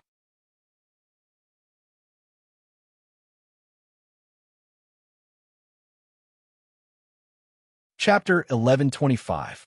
Perhaps Urahara Kisuk's words were exaggerated, but it was undeniable that Soul Society was in a stalemate. After all, it was a fact that the Sternritter Legion had annihilated the Grim Reaper. Even Yawatch, Jugram, and the Guard did not make a move. By the way, there is another important question. Speaking of this, Urahara Kisuk's face was extremely solemn. He pondered and said, "When I was still the captain of Soul Society, I heard a lot about Yawatch." "About Yawatch?" Dustless's face flashed with a hint of doubt. He suddenly realized something and said, "It should be the information about Yawatch found in the Daling Library." Indeed, Urahara Kisuk did not deny it. The Daling Library was indeed a mysterious place. "But in it, I got a terrible news." After a while, Urahara Kisuk's voice was extremely heavy and hoarse. Dustless could even see the sweat on his temples. "Get to the point." Waving his hand, Dustless's tone had a hint of irritation. He guessed that Urahara Kisuk was going to talk about Yawatch's background again. He had already guessed it. There was no need for Urahara Kisuk to say more. Urahara Kisuk was stunned. He remembered the serious situation and went straight to the point. He said cautiously, "In short, that group of Quincy is very troublesome. We can't let them live even if they die. No matter who wins or loses, this is a calamity." With a fierce look in his eyes, Urahara Kisuk stared at the puzzled Dustless and explained, "The common ancestor of Quincy is Yawatch. They call him the Sealed King. All Quincy have Yawatch's blood in their bodies. Their abilities also belong to Yawatch, including the Sternritter Legion that is attacking Soul Society now. Their abilities are all given by Yawatch. I also know this. Yawatch has an ability called Saint. After a Quincy dies, their souls all belong to Yawatch. He can use Saint to resurrect all those who died." Before Dustless could finish the last few words, his voice suddenly stopped. Looking at his face, it was like a dark cloud. He suddenly realized that once all the Quincy are annihilated, their souls will all return to Yawatch, which may also lead to Yawatch's early resurrection. "It seems that you have realized the problem, so I don't need to explain more." Seeing this, Urahara Kisuk exhaled a mouthful of turbid air and sighed heavily. So, no matter what, the one who loses in the end is Shinigami. Since you don't want Shinigami to be destroyed, we can work together. Are you not afraid that I will plot against you? After all, we have a grudge. Looking at this moment, Dustless was Kisuk's Aaron, Kisuk him, he even the previous grudges. Was Kisuk. If I can, of course, I won't cooperate with you. But right now, I have no choice. The group of people in the Masked Legion has gone berserk, and I have no allies to choose from.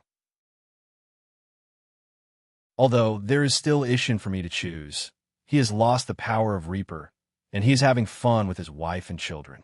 Kisukura said in annoyance, like a defeated rooster. He was dispirited and cursed in his heart. You're being honest for once. Dustless smiled. He knew that this was the truth, because now the whole world was involved in the war. Even Sosuke Aizen was fighting against Jugram because of Dustless's instigation. No matter who was right or wrong between Kisuk Urahara and Dustless, it didn't matter, because there was only one way to go, and that was to cooperate with Dustless. In the whole world, only Dustless was free at the moment. Cooperation is possible. But how do you plan to cooperate? First of all, what's in it for me? Dustless suddenly asked. Cooperation is naturally a win-win situation. If there are no benefits, Dustless won't do it. Kisuk Urahara hesitated when he heard this. He also understood the truth that you can't catch the wolf without sacrificing the child. However, what gave him a headache was that there were no benefits for Dustless. Soul Society is going to be finished, and this is the biggest disadvantage for you. Kisuk Urahara's eyes lit up, and he began to quibble. If that's the case, I'm sorry, I can't cooperate with you. Dustless shook his head and directly rejected Kisuk Urahara's conditions. What he meant was that he wanted Dustless to be a coolie, but he didn't get anything in return. Even if Quincy can really annihilate Shinigami, it will definitely be a lose-lose situation in the end. Speaking of this, Dustless's tone was obviously stagnant, and he smiled. I could just sit back and reap the benefits. When Quincy is exhausted, I will lead my subordinates to destroy all of them. Even if Yawatch really resurrects in advance, it can't be helped. I don't think I'm not his opponent. Kisuk Urahara's face was obviously ugly. He never doubted Dustless's strength. Even if his good friend Dustless fought one-on-one, the scale of victory may eventually tilt towards Dustless. After all, Dustless's strength was there, and Kisuk Urahara chose to cooperate with him because he knew how strong he was. In short, without benefits, everything was in vain.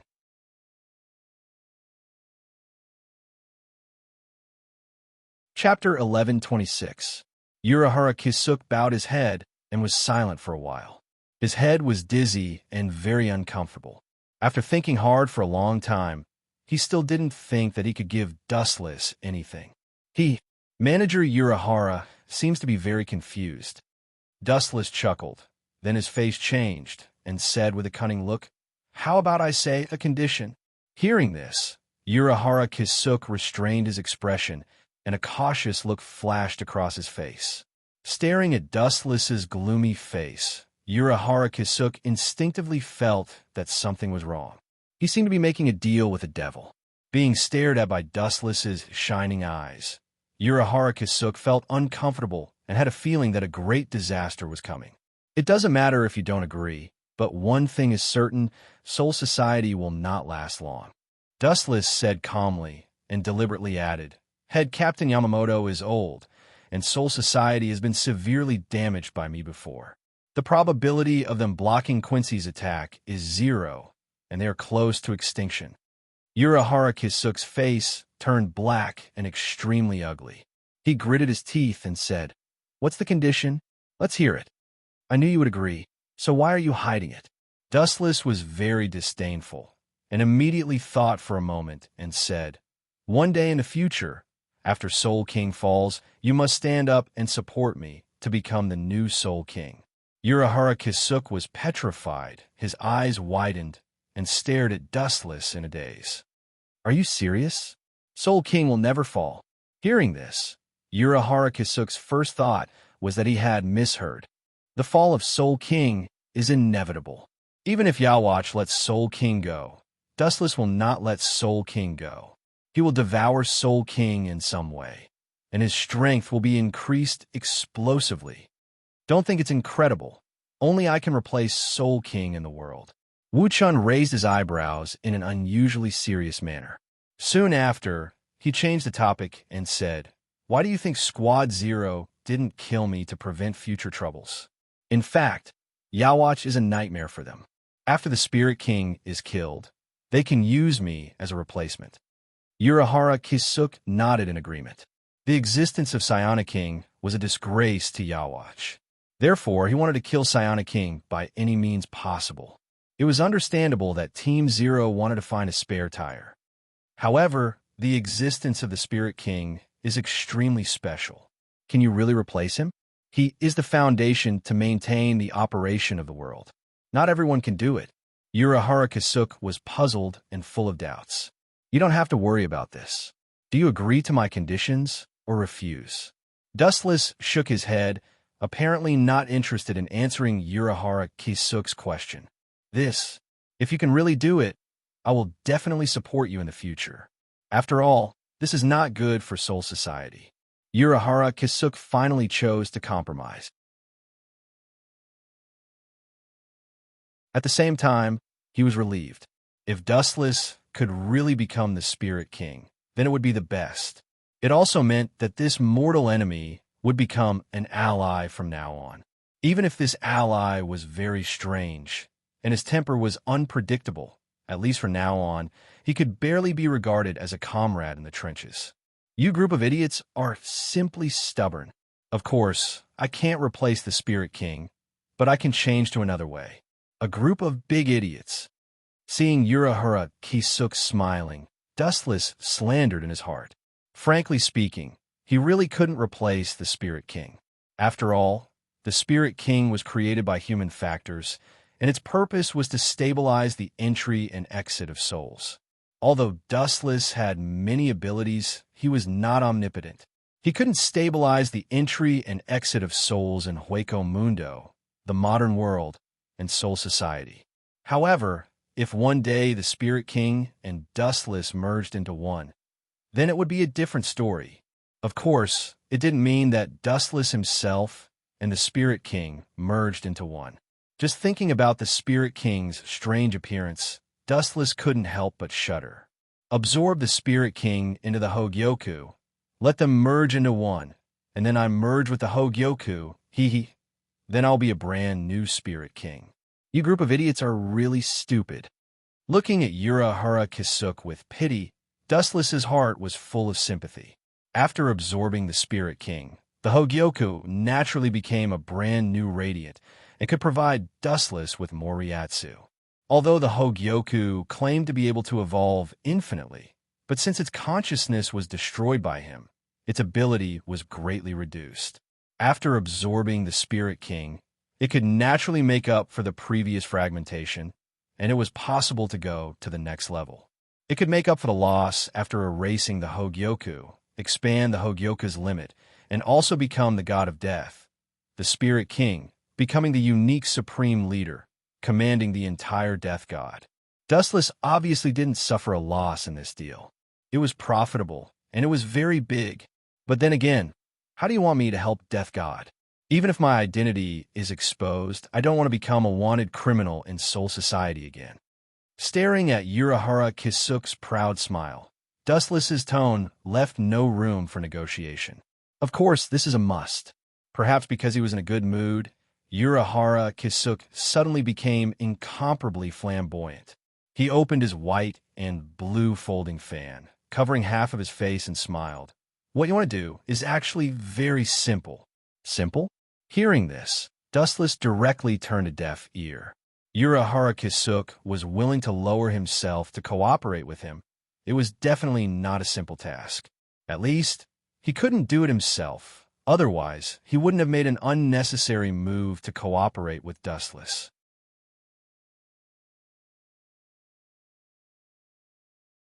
Chapter 11:27. Quietly looking at the complacent Urahara Kisuk, Wu Chun couldn't help but feel funny. especially looking at the bandages all over Urahara Kisuk's body. His mind was even more strange. If Urahara Kisuk knew that the person who plotted against him was Wu Chun, who knew what he would think. But now, it didn't matter anymore. Your Excellency's task is very simple. Defeat the current leader of Quincy, Jugram. Hearing this, Dustless slightly raised his eyebrows, glanced at Urahara Kisuk suspiciously, and confirmed again, I said before, I won't expose my identity. Dustless rejected Urahara Kisuk without hesitation, feeling that this guy was pushing him into a fire pit. Of course I know this. There's no need to worry. I've prepared everything. Urahara Kisuk smiled mysteriously, looking very cunning and despicable. I've set up a barrier in Soul Society in advance. As long as we lure Jugram over and defeat this leader of Quincy, other people's attacks will collapse on their own. It's not luck that this guy was able to plot against Sosuke Aizen in the future. Such foresight, I have to guard against him. After taking a deep look at Urahara Kisuk, Dustless withdrew his gaze and nodded. No problem. I also want to see how different this Jugram is. Dustless's eyes were filled with expectation. He still remembered that Jugram had a special identity, the other half of Yawatch. The 75th district of Drifting Soul Street. Just lure Jugram there. Urahara Kisuk's eyes lit up, and at the same time, he disappeared with the wind. Hey. Are you really going to fight against that guy, Jugram? He's very strong. He has the ability to kill a member of Stern Cross Knights in one hit. Candace and Bambietta came out of the door and said with a worried tone, that wretched uncle in the hat looks very cunning. Don't be fooled. I've made up my mind.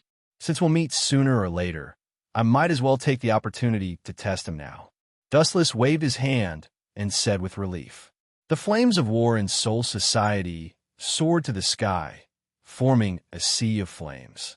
Sosuke Aizen and Jugram were fiercely fighting, but Aizen was obviously at a disadvantage, and even showed signs of defeat.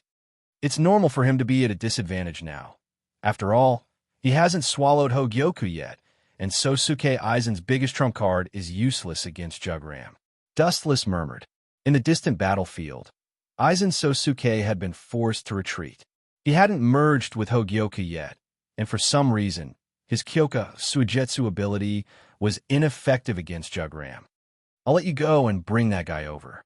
This guy's strength is really S's.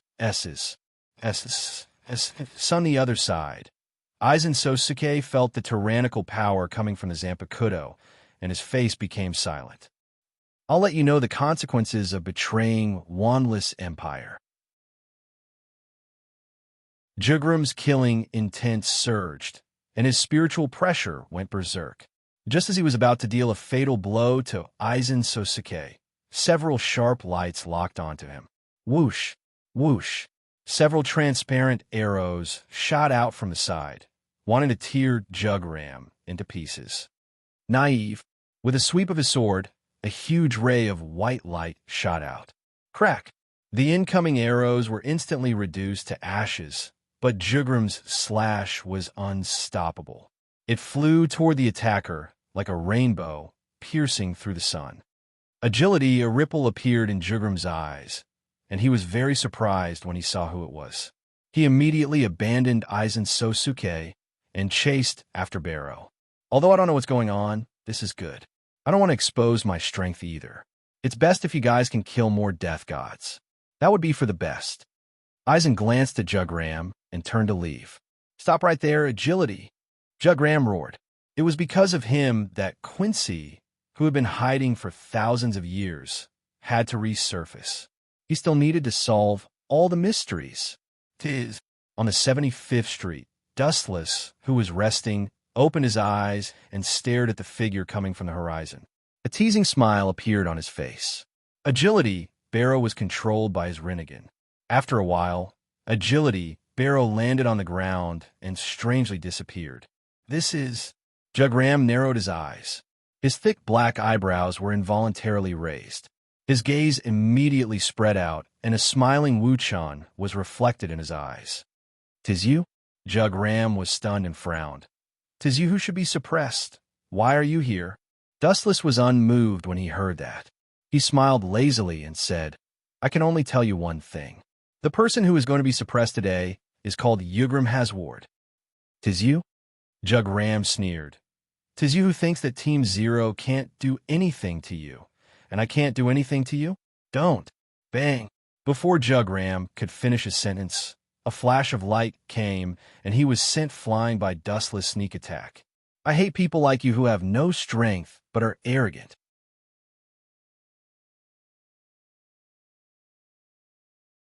Chapter 1128. This kick was merciless. It sent Jug Ram flying hundreds of meters away. A large footprint could be seen on his handsome face. "Oomph, you're asking for it." Dustless sneered in his heart. It was fine if Yawatch wanted to die. After all, his strength was there for all to see. However, this Jug Ram was just a personal bodyguard. To put it bluntly, he was just a lackey. Not bad. You're quite strong. Jug Ram, who had stood up, was indifferent. It was as if Dustless had kicked someone else. He was very quiet and cold. He did not even touch the wound and ignored it. This guy is quite open-minded, Dustless said in astonishment as he looked at Jug Ram. But that's all there is to it. With a cold laugh, Jug Ram formed a great sage bow in an instant. It was a weapon specially used by Quincy. Great sage bow, whoosh whoosh whoosh. Following Jug Ram's order, a dense rain of arrows instantly shot out. The sharpness of the arrows made one unable to look at them directly. The sharp whistling sound made one's scalp go numb. The attacks were ruthless. They were aimed at Dustless's eyes, heart, and head. Hee. Insignificant skill. Glancing faintly at the arrows that were completely compressed by spiritual particles, Wu Chun directly ignored them. His body directly glowed with a faint light. Whoosh, whoosh, whoosh. The cold light pierced through Dustless's body. However, he was completely unscathed. The damaged parts only glowed with a golden light. Then, they were repaired. He was completely fine. Looks like Bazabi was right. You do have the ability to ignore physical attacks. A strange emotion appeared on Jug Ram's clean face. He lowered his tactics and spoke with a rare gentleness in his voice. The Wandless Empire needs experts like you. If you're willing to join us, we can let bygones be bygones. Your friends will also receive the most sincere care. Dustless could not help but laugh. He teased, "If you chop off Yawatch's head and get it to me as a urinal, I'll consider it. You're courting death."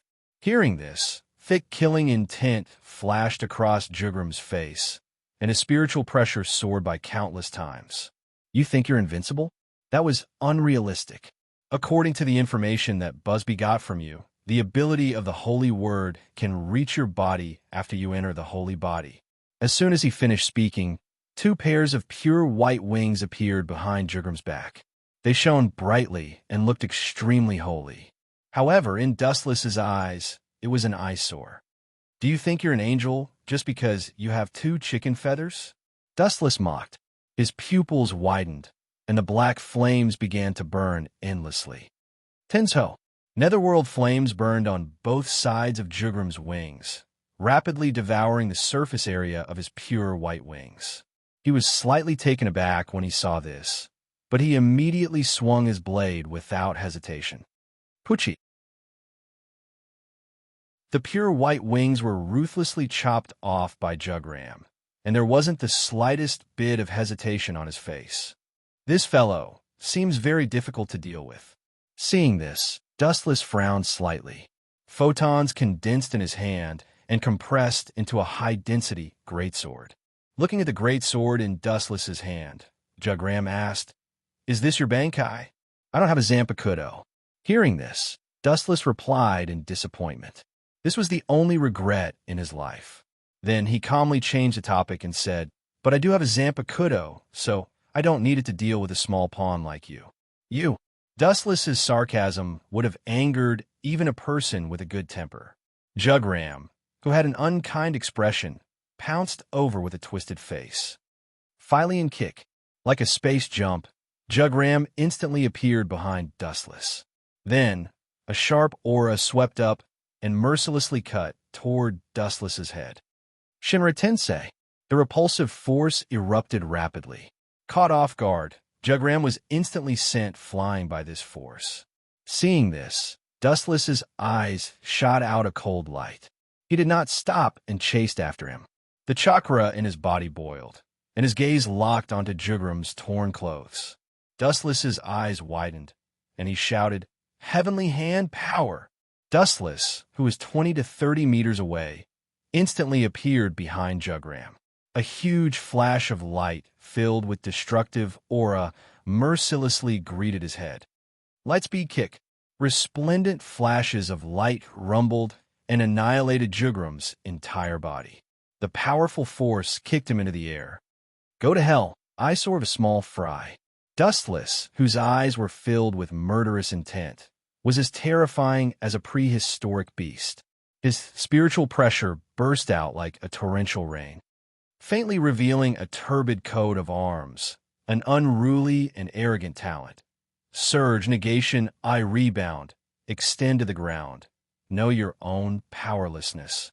Staring at the charred figure in the sky, Dustless finished his chant and spoke in a cold voice. Breaking the Tao's 90 black coffin.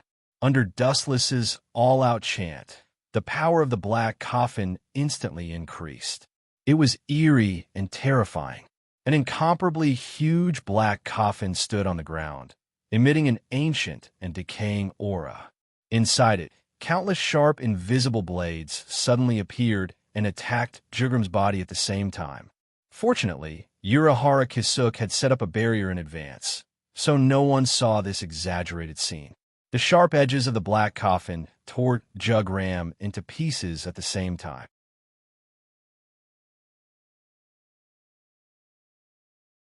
Chapter 1129. Perhaps it was a misconception, but Dustless actually saw Jugram break out of his cocoon and be reborn. He's actually fine. After a while, Dustless said in shock after confirming that he was not mistaken. Looking closely, Jugram's body was clean and unharmed. He was completely unharmed. He had not been attacked at all. He was completely at ease. It was as if none of the attacks had hit him. What's going on? Stroking his chin, Dustless looked left and right. He was sure that his previous series of attacks had heavily injured Jugram. Even if he had been blessed by the heavens and survived, he should have at least been injured. But now, he was completely unharmed. What's that?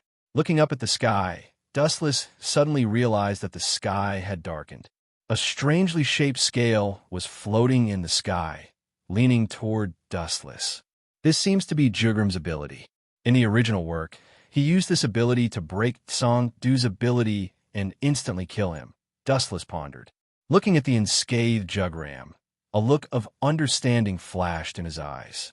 Jugram's codename in the Wanless Empire was B, and his ability was Balance. This was the scale floating in the sky. Once the scale fell toward Dustless, his abilities and strength would be unlimitedly weakened. I see. Suddenly understanding, Dustless praised. The black coffin that attacked you, as well as the body art from before, were all weakened by you. No wonder you were unaffected. You're not simple. Hearing this, Jugram did not feel any joy. Instead, his brows furrowed tightly. His wariness toward Dustless had reached an unprecedented level. He rarely made a move, but Dustless had seen through his ability. You're right. Since his ability had been seen through, Jugram did not hide it and directly admitted it. He said calmly, "This is my holy word ability, Balance. When the scale floating in the sky falls toward you, all of your abilities will be weakened. Your skills will not harm me at all, just like that ghost path just now. It has no effect on me at all." He is indeed very strong. Dustless didn't comment when he heard this, and then he took the initiative to launch an awe-inspiring attack. Tao Breaker 88. Flying Dragon strikes the thief. In the blink of an eye, a thick beam of light shot out, engulfing and annihilating Jugram. Who would have thought that Jugram, who was bathed in the light, would be completely unscathed? He didn't react at all, and his face remained as calm as an ancient well. What was even more shocking was that he was slowly walking over against the light. In his hand was a cold, glinting sword, and he strolled over in a relaxed manner. Damned Yawatch! Upon seeing this, Dustless couldn't help but curse his friend Havoc. That was because all of the Star-Crossed Knight's abilities came from him, and this inconceivable balance ability was far too overpowered. Dustless's attacks were weakened, and the damage he dealt to Jugram was 0. Swish! Swish! Jugram's speed was 10 times faster than before, and he couldn't even catch a glimpse of his shadow. By the time he realized this, Jugram had already sliced through his body. At the crucial moment, Dustless decisively used God's might to materialize himself. "You didn't hit me?" Jugram was stunned, and his tone was filled with doubt.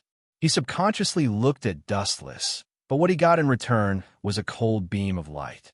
Poochie! The sword light cut through Jugram's body, and the blood on the blade of the heavenly sword of clouds evaporated rapidly. Jugram looked at the wound on his waist and felt the piercing pain all over his body. He couldn't believe it and said, "Impossible! You should have been weakened by my ability." "Weakened? You have indeed weakened me." Dustless shook his head. His black coffin didn't have any effect on Jugram, and this explained everything. "However, even if you weaken me without limit, the difference between the two of us is still like heaven and earth. It's just like an ocean.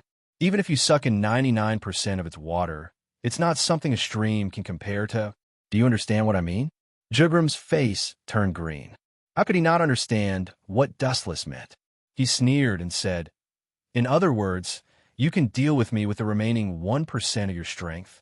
As expected of Yawatch's loyal lackey, so smart, Dustless gave him a thumbs up, and his expression was extremely cold. He unleashed all of his strength and charged at Jugram with his sword. His expression was calm and fearless. Jugram's balancing ability was indeed a heaven-defying and invincible existence. When one side of the sky was lowered, the enemy would be weakened in all aspects. On the other hand, Jugram's strength would increase exponentially. However, for a skill like God's might, it was useless no matter how much it was weakened. This skill wasn't an attack in the first place. Bang, bang, bang. The two of them fought back and forth fiercely. Saber light and sword shadows flashed, and sparks danced in the air. Boom, boom, boom. Along with a loud boom, a white figure was sent flying. Dustless had won for now. Huff, huff, huff. This bastard's ability actually reduced spiritual pressure, stamina, effort, and even the chakra in my body to a negligible level. Dustless panted heavily. Just a few rounds of fighting, and he was already half dead from exhaustion.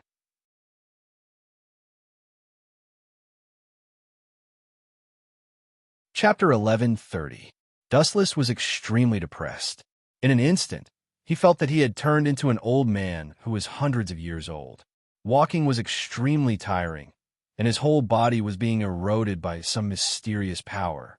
He was like an old man with a candle in the wind, and his strength was being stripped away. In an instant, he became weak and powerless. It was as if a gentle breeze could blow him away. This power is really troublesome. Dustless's old face was flushed red, and he almost fainted from exhaustion. Jugram's face didn't change from the beginning to the end. Looking at Dustless, his eyes were filled with pure pity, and he said coldly, "It's already commendable that you can hold on until now. Now, let me purify you. You should be proud to die in my hands, and you should be able to rest in peace in the underworld for scheming against our wandless empire." After saying that, Jugram stepped forward gracefully. "You want to purify me? You overestimate yourself." Dustless coldly snorted, full of contempt and provocation. The eye power of Samsara Sharingan went berserk. Even if 99% of the eye power was suppressed, the eye power that erupted was still extremely powerful. After all, Dustless was the main body of the Jubi, and his data, in all aspects, were perfect. Tomb of Samsara, border prison. Several shadows suddenly appeared, and under the control of Dustless's mind, they immediately rushed towards Jugram. Bang, bang, bang. Dustless's shadows caught Jugram and beat him up without mercy. The most heaven-defying thing was that these shadows all used armament hockey. That fist, which was harder than a meteor, smashed into Jugram's body, causing him to howl in pain and let out a miserable cry. Boom, boom, boom. As the foot fell, Jugram's whole body was blasted away by the shadow formed by Tomb of Samsara, border prison. His whole body was covered in blood, and his handsome face was badly mutilated. It seems that he used blood-calming equipment. Otherwise, he should have been beaten to a pulp. Dustless muttered in his heart. At the same time, he jokingly said, "Yo, how did you get beaten up like this? Didn't you say that you want to purify me? Come here." Dustless was full of disdain and contempt, giving people the feeling that he was a villain who had succeeded. He didn't have the slightest good impression of this Jugram. If it wasn't for the chakra and the various powers in his body being weakened, he would have definitely beaten this guy into a pulp. Looking at his eyes that seemed to see through everything, Dustless's stomach, and he couldn't help but want to vomit. As I said before, even though the river dried up, it's not something that a small stream like you can compare, Dustless said indifferently. Perhaps Jugram couldn't see it, but there were several shadows in front of him. It was impossible for Jugram to get close to Dustless. What kind of despicable trick you? Jugrams of Samsara's Ufs. After being beaten up for no reason, he was abnormally angry, and the most annoying thing was that he couldn't even find a trace of the enemy. They're right in front of you, but you can't see them. Dustless shook his head in pity, full of sarcasm. The shadows he formed using Samsara's tomb, border prison, were all standing in front of Jugram, but he couldn't see them.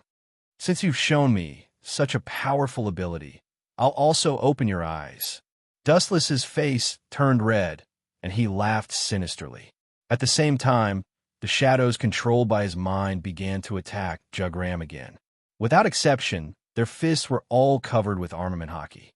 Poochie, caught off guard, Jugram was sent flying by the incoming fist. His handsome chin was knocked askew, his teeth fell to the ground, and blood dyed his mouth red. Blood-calming armor. A large amount of Ryatsu was injected into the meridians under the skin, and the surface was immediately covered with dense lines. Jugram, who was helpless, could only passively take the beating. He was blinded, and he couldn't see who attacked him at all. In just a few seconds, Jugram was beaten black and blue. His whole body was dripping with blood, and he looked very miserable. His whole person was like a prisoner on death row, and he was extremely embarrassed. "I won't let you die so easily. What you've given me, I'll return to you hundreds of times," Dustless said coldly. He gave off the feeling of a demon, and there was no human aura at all. Boom, boom, boom. An extremely powerful energy beam erupted, raging like a hurricane. The enchantment set up by Urahara Kisuk creaked and gradually showed signs of collapsing. "It seems that I can't play anymore," Dustless muttered to himself. The hostility in his eyes was buried deep. He looked at Jugram as if he was looking at a corpse, without any emotion. "Although I don't know what's going on, one thing is certain. The person behind this technique must be..." Bang, bang, bang. Before Jugram's words fell, another wave of punches and kicks annihilated him, ruthlessly destroying him. He was in so much pain that he wished he was dead. Shoo, shoo, shoo. At this moment, a violent roar sounded, and afterimages that were difficult to catch with the naked eye came head-on. They almost instantly arrived in front of Dustless, and the sharp Ryatsu sword slashed down. However, at this moment, a sudden change occurred. The sudden change made Jugram dumbfounded as he stared blankly at the dazzling sky in front of him. He suddenly felt that he was very small, like an hourglass, and was easily subdued in an instant.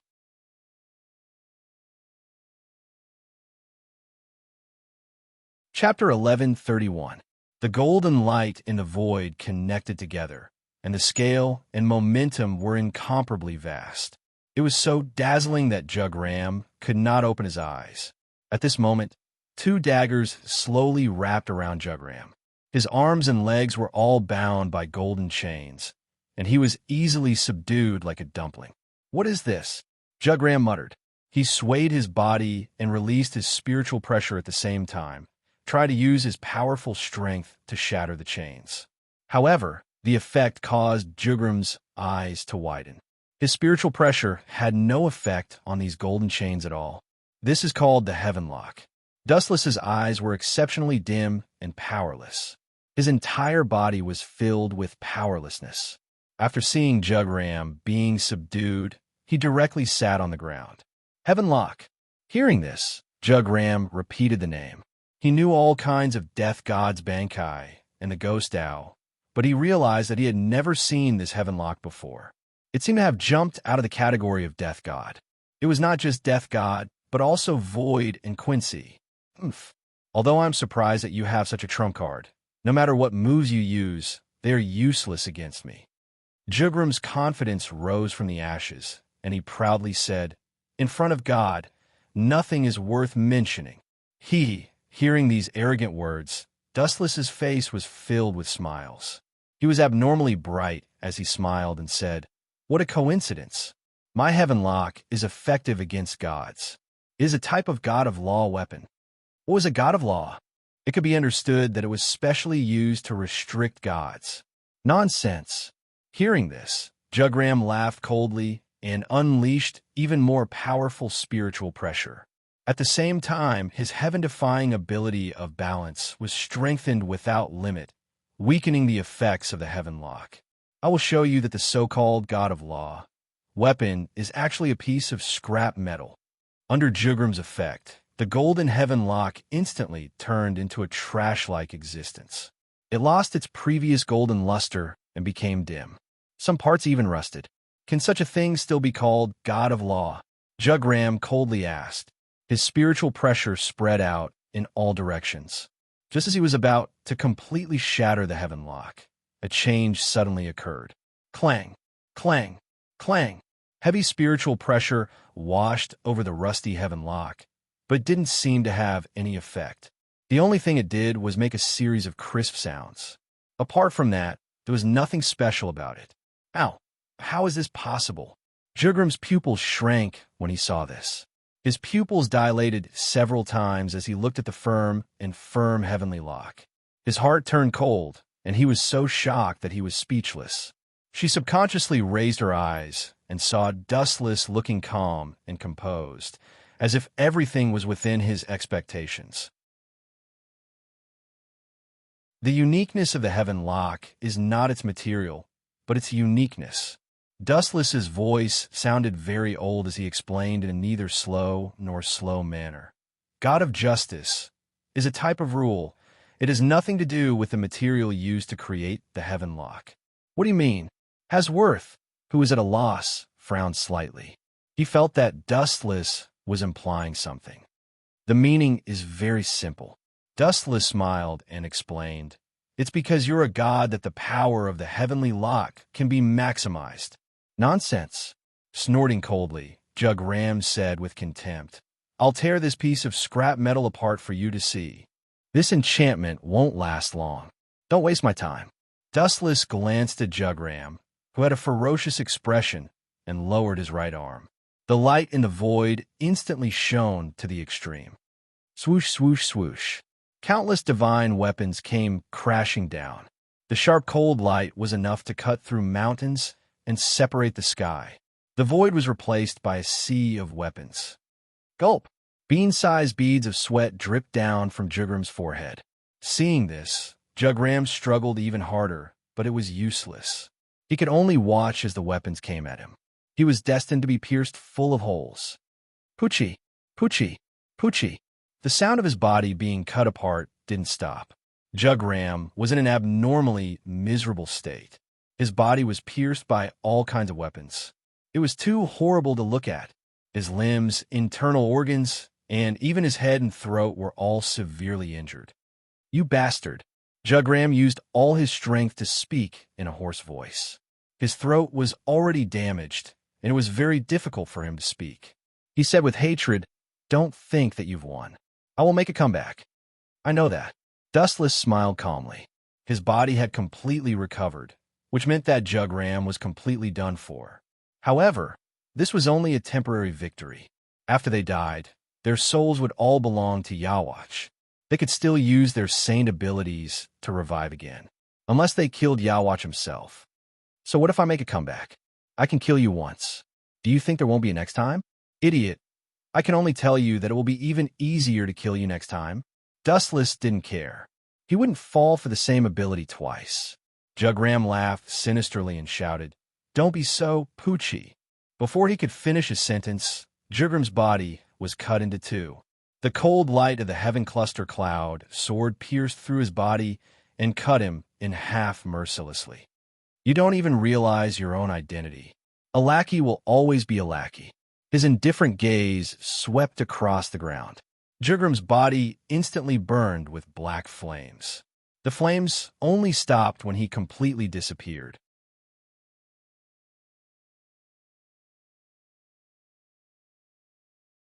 Chapter 1132. Dustless looked expressionlessly at Jugram, who was being burned by the raging fire. His heart was abnormally calm. At this moment, the barrier set up by Urahara Kisuk finally couldn't bear the burden and collapsed.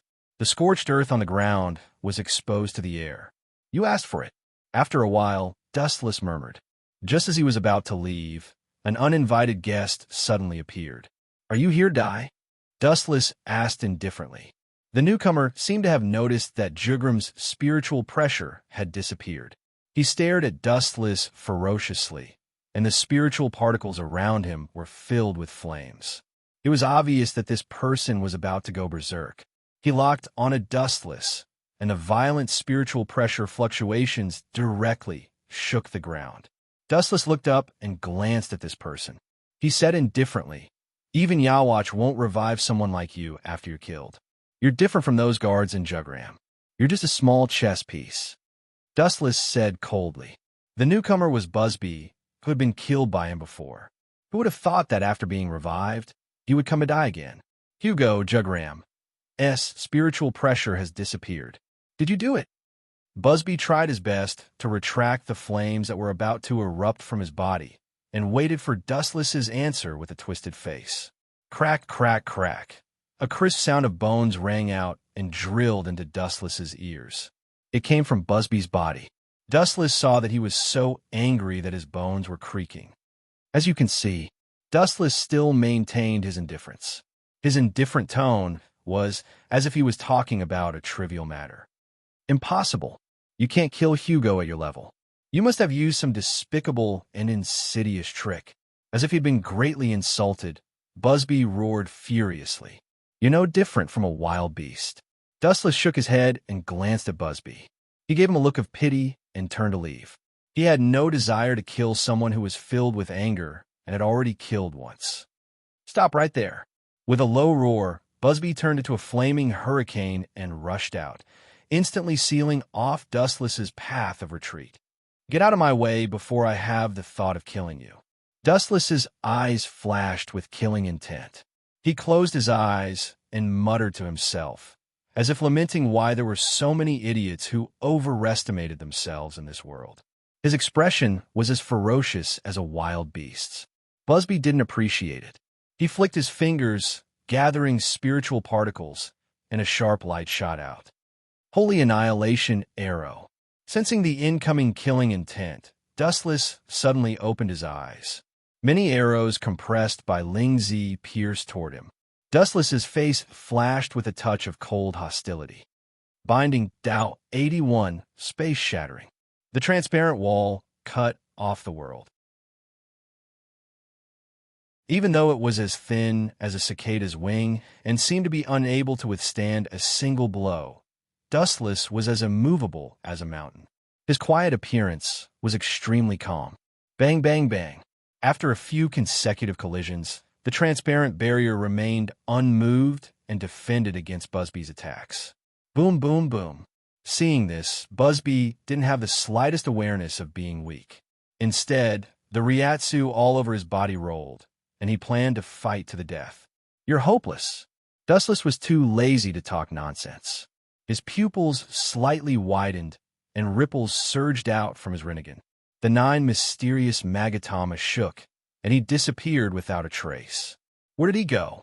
Busby was taken aback and immediately looked for Dustless's trace in exasperation. "Poochie." A sharp light came from behind and instantly pierced through Busby's body. "When did this happen?" Looking at the scorching light soared in his chest in disbelief, Busby's face was as pale as paper. Sensing that his vitality was rapidly draining, he used all his strength to turn his head. The one holding the sword was dustless with a deathly expression. It's impossible for you to spy on heavenly hand power at your level. Dustless spat out a sentence from the corner of his mouth. His entire body was filled with murderous intent. He immediately lifted his thumb and aimed at Busby's head. Dow Breaker 88, Flying Dragon, strikes the thief. A thick flash erupted from the tip of his finger, and Busby, who was close to him, instantly collapsed. Not even a corpse was left behind. He was directly crushed into dust by the flash. Ah! You're really strong. No wonder you can face the captain and Team Zero alone. At this moment, a shocked voice suddenly sounded. A young man wearing a kimono, a hat, and a crutch descended from the sky. Of course, his voice was filled with fear. Glancing at him, Dustless retracted his gaze.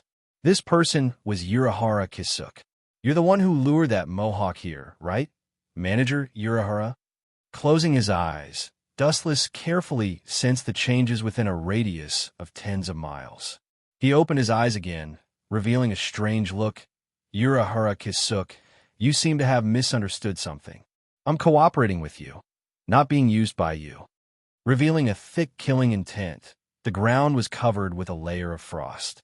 Dustless warned, once I feel that I'm not getting any benefits from cooperating with you, I'll immediately stop and even fight with you.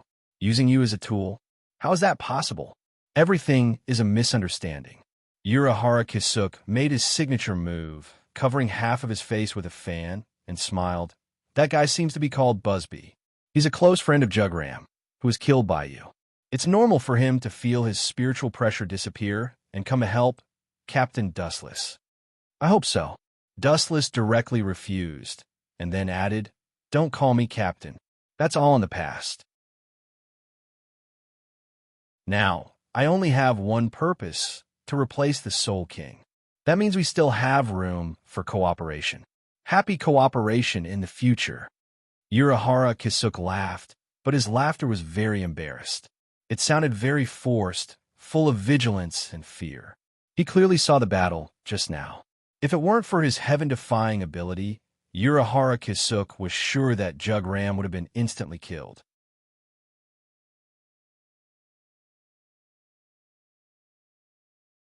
Chapter 1133.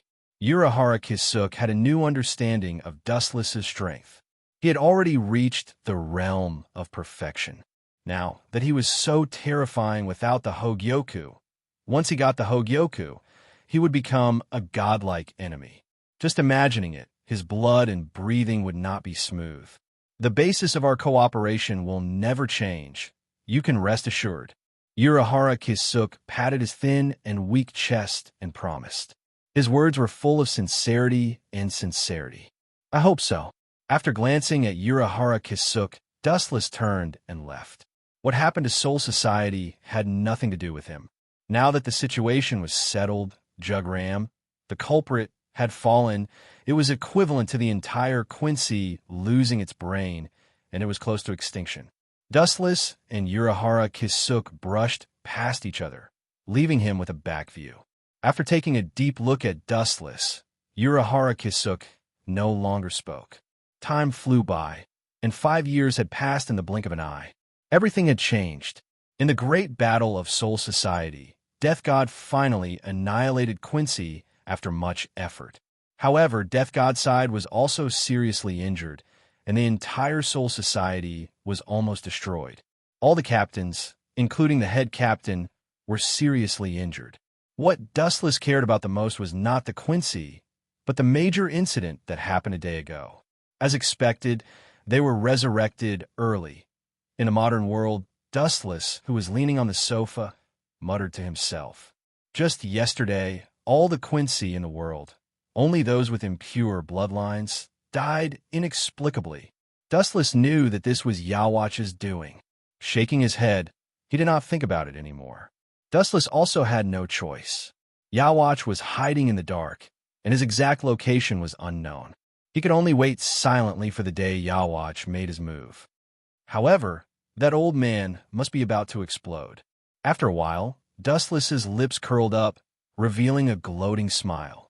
The complete annihilation of Wanless Empire was enough to make Yawatch vomit blood.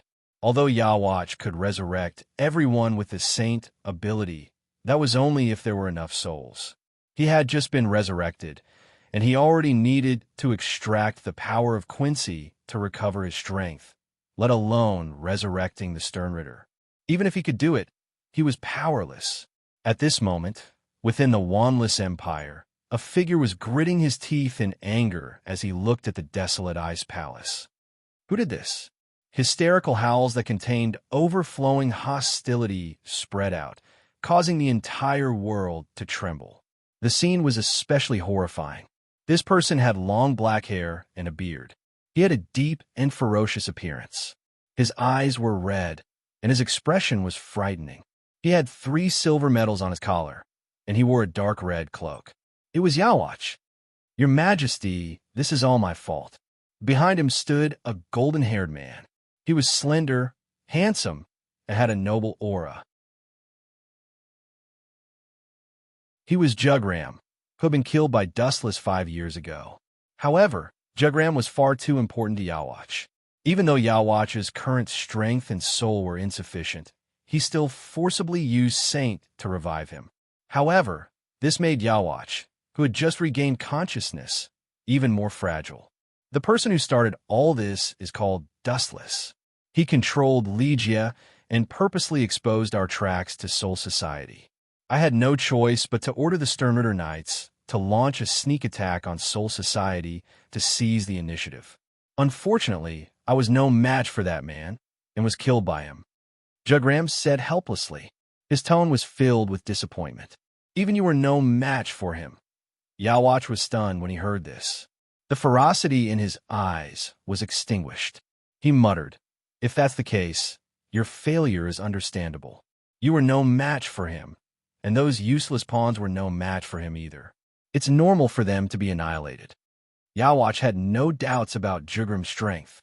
Otherwise, he would not have ordered Jugram to be his personal guard. "What should we do now, Your Majesty?" "Your Majesty," Jugram asked with a headache. Now that Yawatch had just been resurrected, he was even weaker than before. Then I will bear with it for now and take a step back. When I regain my full strength in the future, I will cut that Shinigami who ruined my plans into pieces." Yawatch screamed like a ghost. Time passed quickly, and a few years passed. Shinozaki Ichigo gradually grew up, and unfortunately, because of Dustless's instigation, he became Aizen Sosuke's research target. Can the power of Hollow, Shinigami, and Quincy really exceed the limit? Aizen Sosuke muttered to himself in the dark underground laboratory of Soul Society. Of course, Hogyoku let out a dazzling light. Dustless, who was disguised as Hogyoku's consciousness, said, "Now is the time to awaken Shinozaki Ichigo's power." Aizen nodded and did as he was told. He instinctively thought that he had tamed Hogyoku. "It seems that my plan should begin." Dustless, who was far away in the modern world, had a lot of thoughts. He had already colluded with Urahara Kisuke, and everything was ready. They were just waiting for Aizen Sosuke to awaken Shinozaki Ichigo's power.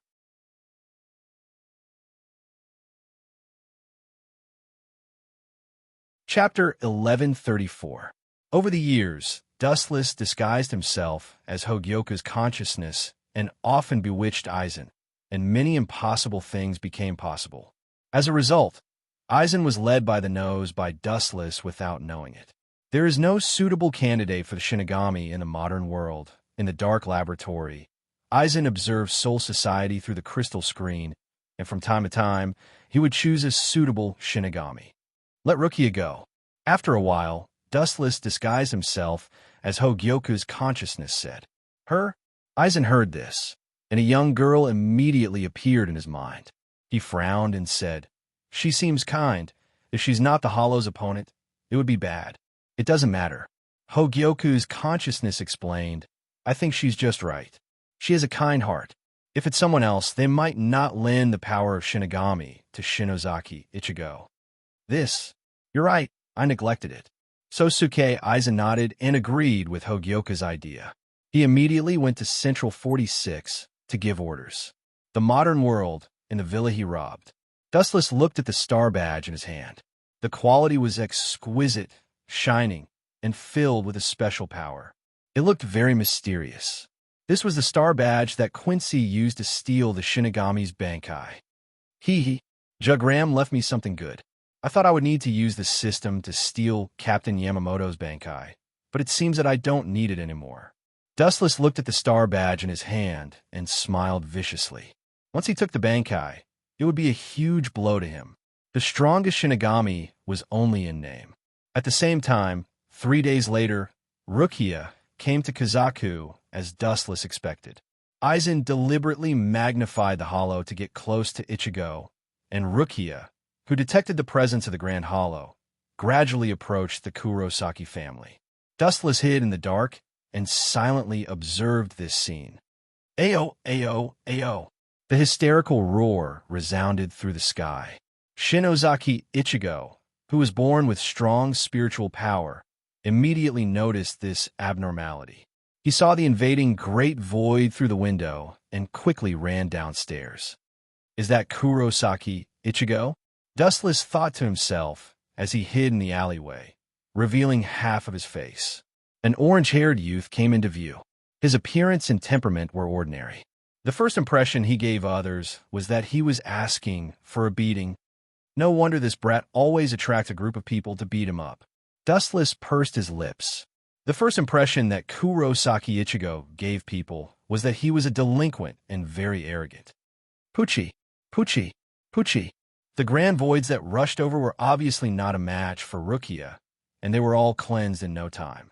Dustless could not help but be stunned by her straightforward manner. That idiot Sosuke Aizen. The current Ruki is no longer the same as before. Her slash and transient steps have improved tremendously. Dustless frowned. If this continues, the chances of awakening Kurosaki Ichigo's death god power will be 0. Kakaka. The void behind him suddenly exploded, and a powerful grand voids came out from it. Dustless deliberately opened the black cavity and released the grand voids to besiege Rukia, until she was exhausted. Boom, boom, boom. A large Jillian came out from it, and a giant flash came out from its mouth. The dark sky was dyed red, and it was filled with a demonic luster of destruction. The target was not Rukia, but Kurosaki Ichigo. This damn Jillian just doesn't listen to me. Seeing this, Dustless's heart sank. He looked at Rukia, who was wiping her sweat, and his heart fell to the bottom. He was sure that Rukia would not be able to withstand Jillian's void flash. She was too immature now. Whoosh, whoosh, whoosh. Dustless was pondering, and a giant flash came down and blasted towards Kurosaki Ichigo. Seeing such a scene, Dustless could not help but feel nervous. After thinking for a while, he decided to help Kurosaki Ichigo. This kid was too important now, and he could not die. Dustless's pupils spun rapidly, and he suppressed his pupil power to the minimum and focused on the falling void flash. Mahabharata. An undetectable repulsive force spread out, and the void flash was blown away. Its trajectory was suddenly changed, and it smashed towards the other side of the street. Coincidentally, a good-looking middle-aged woman was carrying vegetables home. What's going on? Kurosaki Ichigo was shocked, and he instinctively looked at the direction where the void flash fell. After seeing the middle-aged woman, his face changed, and he used all his strength to shout, "Go away, Mom." Dustless was stunned by Kurosaki Ichigo's deafening voice. "Mom!"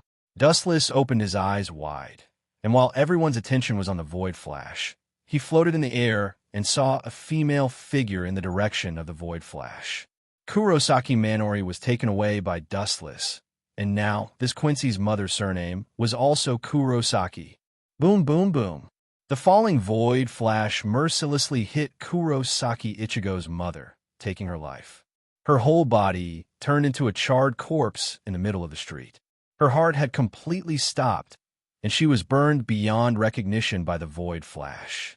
It's really an accident this time. When I came, there was no one there. Dustless was speechless, and he was sweating profusely. Such a huge mistake was beyond his expectations. Who would have thought that such an accident would happen for a small matter? He subconsciously looked at Kurosaki Ichigo, and his face changed.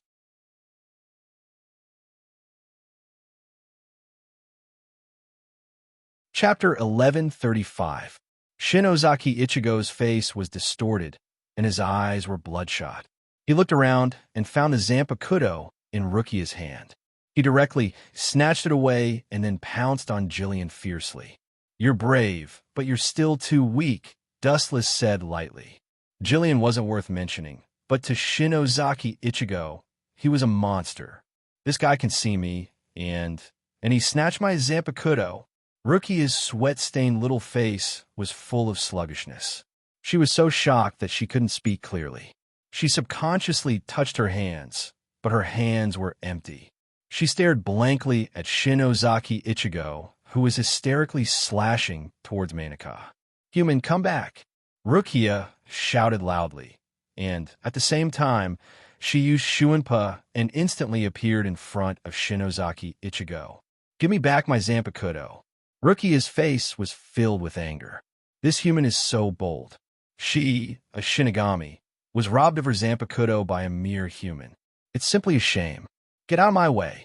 Shinozaki Ichigo gasped and shouted with red eyes. "She killed my mother. I want revenge." "Stupid." Rukia was stunned when she heard this, and she scolded with a straight face. "If I were you, I would go and save her. Maybe there's still a chance of survival." Although she said that, Rukia was sure that Shinozaki Ichigo's mother was dead. It must be Jillian's faint, and there was no chance of survival. She said that in hopes that Shinozaki Ichigo would give up his obsession. After all, Jillian was far from what a human could compete with. Bang! Shinozaki Ichigo quickly dropped his Zanpakuto and ran to his mother's side. Unfortunately, he was destined to be disappointed. At this moment, his mother's body had turned into a pile of charcoal. "I didn't do it on purpose. I was saving you. Otherwise, you would be the one who died." Dustless looked calm, and at the same time, he comforted himself. "This guy is really something. He actually threw my Zanpakuto on the ground." "Forget it. It doesn't suit your taste." Pouting her small mouth, she glared at Kurosaki Ichigo with dissatisfaction. When Rukia turned around, a violent wind suddenly came, and she was caught off guard and was blown away. Bang! Rukia's petite body was smashed against the wall. Her face was as pale as snow. She looked at the approaching Jillian and wanted to stand up, but her terrible physical condition made her unable to move. "Ayo, ayo, ayo." The heart-wrenching roar came again, and Shinozaki Ichigo's body suddenly shivered, and he ran to Rukia's side and picked up the cold Zanpakuto again. Holding the knife, his mind was filled with only one voice. Chop the monster in front of him into pieces. Not bad. Rukia gave a rare compliment, and then sighed heavily. "I'm deeply sympathetic to your mother's plight, but I have to remind you that humans are still humans. They can't fight against the greater void, especially this kind of Jillian. I don't care. I have to kill him and avenge my mother."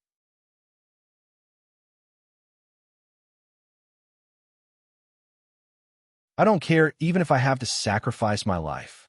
Shinozaki Ichigo roared hoarsely, and his body was trembling. "He actually has the resolve to perish together with us."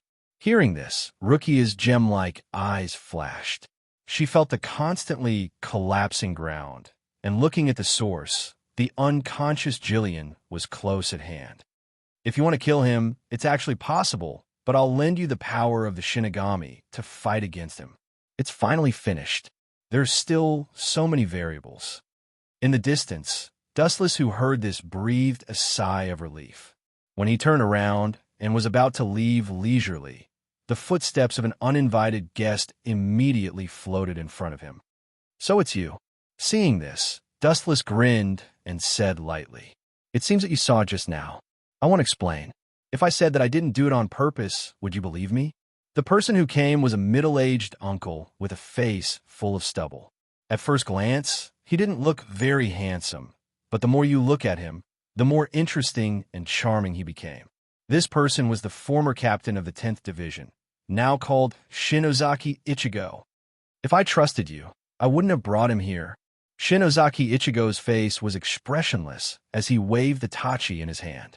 His actions explained everything. That's true. I wasted my breath. Dustless stopped talking and pointed at Shinozaki Ichigo's situation.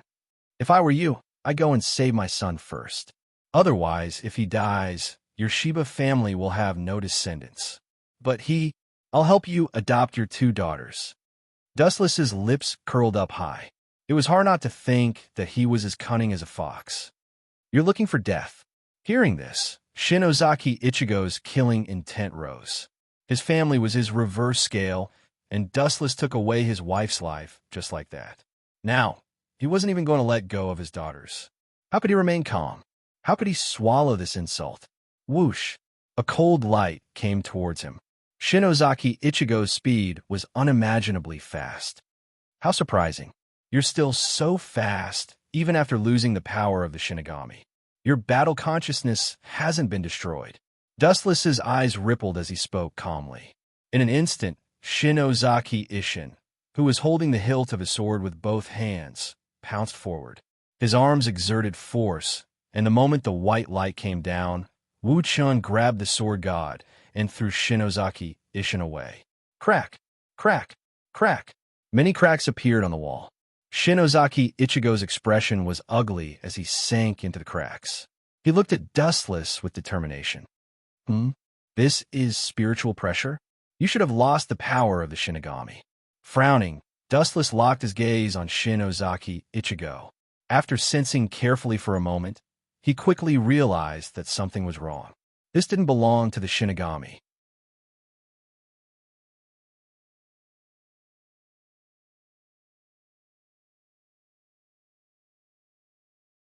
Chapter 1136.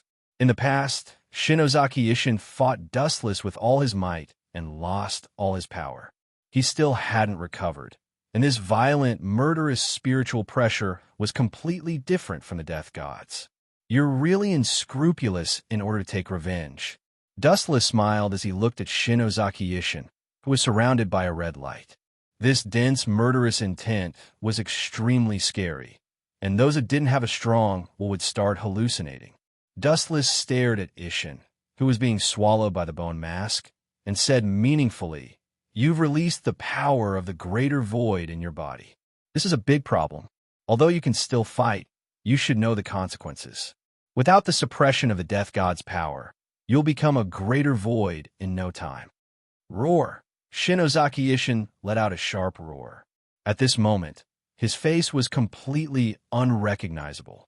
His eyes were bloodshot, and his body was filled with murderous intent. So what? As long as I can die with you, I don't care. Shinozaki Ishin gritted his teeth and said word by word. His hatred for Dustless was as deep as the ocean. If it weren't for him, he wouldn't have lost the power of the death god. If it weren't for him, his wife and family wouldn't be in danger. The main culprit of everything was Dustless. Bring it on. Seeing that Shinozaki Ishin was determined to fight him, Dustless didn't want to waste time talking. He hooked his finger at Shinozaki Ishin, and his expression was full of provocation. Shoo shoo shoo. Seeing this, Shinozaki Ishin's expression turned serious. His feet collapsed on the ground, and a shocking crack appeared. Boom, boom, boom. There was a sudden gust of wind from the left. Wu Chun turned his head and saw a claw that was sharper than a knife coming at his head. It was a ruthless attack. Dustless didn't dodge. His body emitted a warm glow that was as dazzling as the sun. The claws that came in contact with Dustless's body instantly lost their effect. Not effective? Shinozaki Ishin, who was being swallowed by the greater void's violent spiritual pressure, couldn't help but pause. You want to kill me? No problem, but this place is not suitable for fighting. You don't want your son and daughter to get involved in our fight, do you? Dustless casually waved his hand, and a crescent-shaped, long and narrow button appeared in the void. He leaped into it. Even if it's the 18th level of hell, I'll accompany you once. Witnessing the bottomless abyss, Shinozaki Ishin followed Dustless into it. The grudge between them ran deep, and now that Dustless had indirectly caused the death of his wife, Shinozaki Ishin was enraged, whether it was intentional or not. I would rather die in glory than live in dishonor. The mysterious dark space was very narrow. In just a few breaths of time, Shin Ozaki had tracked down a strange yet familiar world. Wind and sand filled the sky. There was no sunlight, and not even a blade of grass grew. Dazzling withered bones were hidden in the wind and sand. This is, after looking around, Shin Ozaki Ishin's surging, killing intent stopped for a moment. He said in a low voice, "This looks like Hueco Mundo." "That's right. This is Hueco Mundo, and also the place where you died. Although it's not a beautiful place, it's still a field of withered bones. You won't have to worry about being lonely when you step into the underworld. At least you'll have someone to accompany you on the road to the underworld." Dustless chuckled. His body was like a gust of wind, floating in the sky. The wind and waves that came from all directions circled around Dustless's body. It was extremely mysterious. "Even if I die, I'll drag you down with me." Shin Ozaki Ishin's face darkened. The spiritual pressure of the great void in his body once again played the prelude to destruction. In the blink of an eye, a huge red energy ball was formed. After he was bitten by white void, it's not surprising that he was affected by the power of the great void. However, it's surprising that he can control the power of the void so skillfully. Whether it's the reverberation spin, just now, or the void flash now, they've all reached the point of perfection. A Grim Reaper who lost the power of the Grim Reaper has mastered the power of the void to the peak. How ironic. Dustless muttered in his heart. At the same time, a translucent wall slowly formed. Binding path number 81, sky shattering. The red light illuminated the entire world. The huge energy ball continued to expand. When the spiritual droplets floating in the void could not withstand the violent void flash and evaporated, Shin Ozaki Ishin used all his strength to throw out the terrifying void flash. Swish, swish, swish. The void flash disappeared in an instant. Dustless, who had excellent eyesight, could see everything clearly. This was the first time he had seen such an exaggerated void flash. It turned the entire sky red, giving people the illusion that a huge piece of the sky was pressing down on them. Ka. The destructive power shattered the translucent barrier as if it did not exist. It shattered with a single poke and directly pounced on Dustless's face. Boom, boom, boom. The red flame tube exploded with a bang. The sky within a radius of 10 miles shook violently. The entire world seemed to be shaking. It was very frightening. After the explosion, the invisible shockwave was even more powerful. It swept away all the life forms in the Hueco Mundo. The weak great voids were directly shattered into pieces. Where is he? Shin Ozaki Ishin expanded his spiritual pressure and found Dustless's spiritual pressure. Dustless walked out of the flame and scathed and teased. "Ah, that was really dangerous just now. If it weren't for the fact that I have countless abilities, I might have been torn to pieces by you." Swoosh, swoosh, swoosh. The void trembled, and Shin Ozaki Ishin disappeared without a trace. "Then I'll have to ask you to die now." The void behind Dustless rippled. Shin Ozaki Ishin, who was holding a sharp ancient sword, flashed and slashed at his head with all his strength. "You can kill me if you want, but at least look up." Dustless pointed at the sky and smiled mysteriously. Shin Ozaki Ishin was stunned.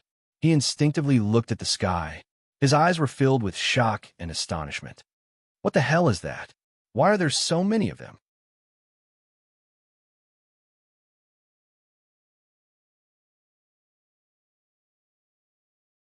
Chapter 1137. Shin Ozaki Ishin stared blankly at the mysterious red falling from the sky. He couldn't help but stare blankly. The huge amount of wood and the area they covered made his heart skip a beat. Even his hatred for Dustless had lessened because of these things that appeared out of nowhere. There are so many pieces of wood, and they cover the entire sky. How did this guy get them? Shin Ozaki Ishin's eyes widened. He was so shocked that he even forgot about Dustless in front of him.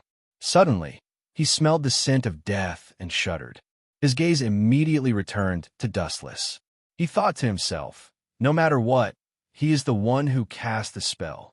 As long as I kill this guy, the danger before me will naturally be resolved. Shinozaki Ishin's brain cells spun rapidly. He immediately made up his mind. He drew out a huge amount of spiritual pressure from his body. It was as vast as the ocean. His special white broadsword glowed with a blood-red glow. You want to take this opportunity to kill me? Dustless, who knew Shinozaki Ishin's intention, was both angry and amused. Shinozaki Ishin was delusional enough to think that he could turn the tables in such a short time. His brain must have been fried by the flames of revenge. He immediately formed a seal with both hands. The falling redwood became even faster. He shouted, "Immortal spell, bright god gate." Swish, swish. The thousands of redwood circles seemed to have become tens of thousands of times heavier. Their speed increased by a few times in an instant. Under Dustless's control, they all flew towards Shinozaki Ishin mercilessly. At the same time, Shinozaki Ishin's white broadsword had obviously reached its limit. A blood-red glow could be seen clearly. It gathered and did not dissipate. The red glow was soul-stirring and sharp. Shinozaki Ishin glared at Dustless ferociously. He recalled the hatred he had for all these years. He swung the blood-red glow in his hand and shouted, "Die!" Swish! Swish! The red slash was coming towards Shinozaki Ishin with boundless power. The color was as demonic and frightening as human blood. Dustless sized up the incoming slash expressionlessly. He floated in the sky, quietly, as if nothing existed. His pitch-black eyes were very calm. Just as the slash was about to swallow Dustless, the redwood circles arrived as expected. Bang, bang, bang. In the nick of time, the red divine would destroy it. Wave after wave of attacks directly smashed the slash into pieces. What was most shocking was that the redwood was like an invisible mouth.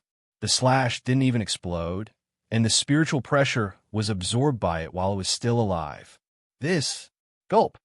Even with Shinozaki's strong mentality, he could not help but sob. Shock replaced the weathered look on his face. This thing can absorb my spiritual pressure? Shinozaki growled absent-mindedly. His words were filled with astonishment. Looking at his dazed expression, it was as if his worldview had collapsed, and his thoughts were in a mess. You should thank me for taking a fancy to your son. After a long time, ripples spread out in the boundless sky. Dustless's voice gathered beside Shinozaki Ishin's ears and lingered for a long time. After all, he is the most outstanding test subject. His future achievements will far surpass yours. Dustless was very confident, with an expression that said, "You should thank me." Roar, roar, roar. The unique roar of the great void erupted again. Shinozaki Ishin's eyes gradually lost the wisdom that a human should have, replaced by endless killing intent and hatred, as well as many negative emotions. Shinozaki Ishin knew that he did not have much time left. If he did not take care of Dustless quickly, he would fall into the void and completely lose his humanity. Void flash. The red flash swept across, carrying with it Shinozaki Ishin's anger and hatred. The scene was spectacular, and a thick beam of light almost covered the entire sky. You reckless thing. I wanted to let you live a little longer, but you're so untactful. Since you want to die so badly, I'll send you to the netherworld immediately to reunite with your wife. With a cold expression, Dustless's body floated with light and dove toward the incoming beam of light. Has this guy gone mad? Seeing this, Shinozaki Ishin was shocked. Facing Void Flash, Dustless did not dodge. Instead, he charged toward Void Flash head-on. He was simply courting death. However, in the next second, Shinozaki Ishin understood the reason. The moment he came into close contact with Void Flash, Dustless's entire body turned into light. His entire body shone with a bright light, and Void Flash could not attack him at all. In the blink of an eye, he arrived in front of Shinozaki Ishin. His empty right hand glowed, and the outline of a shining sword vaguely appeared. He shouted, "Sky sword of clouds." Dustless was like the sun in the sky. His expression was cold.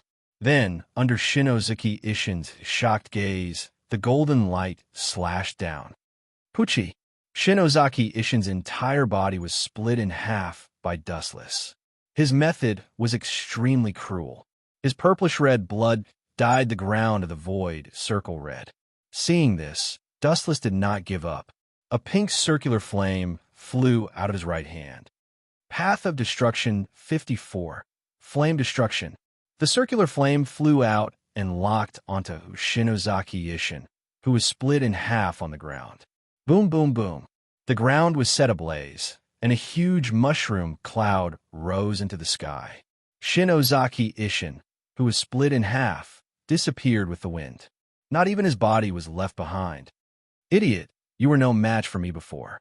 Now that you've lost your Shinigami's power, how can you be my match? It seems that hatred has indeed burned your brain, Shiba Ishin. Dustless glanced at the shadow that disappeared with the wind. His expression returned to its usual coldness. You're tuning into the Romance Rendezvous YouTube channel. We're so grateful for your support, and don't forget to subscribe to join us on this incredible journey through captivating stories. Your generosity through donations truly makes a world of difference, as it's the primary source of revenue that allows me to expand and enhance this channel for you. Thank you from the bottom of my heart for being a part of this adventure.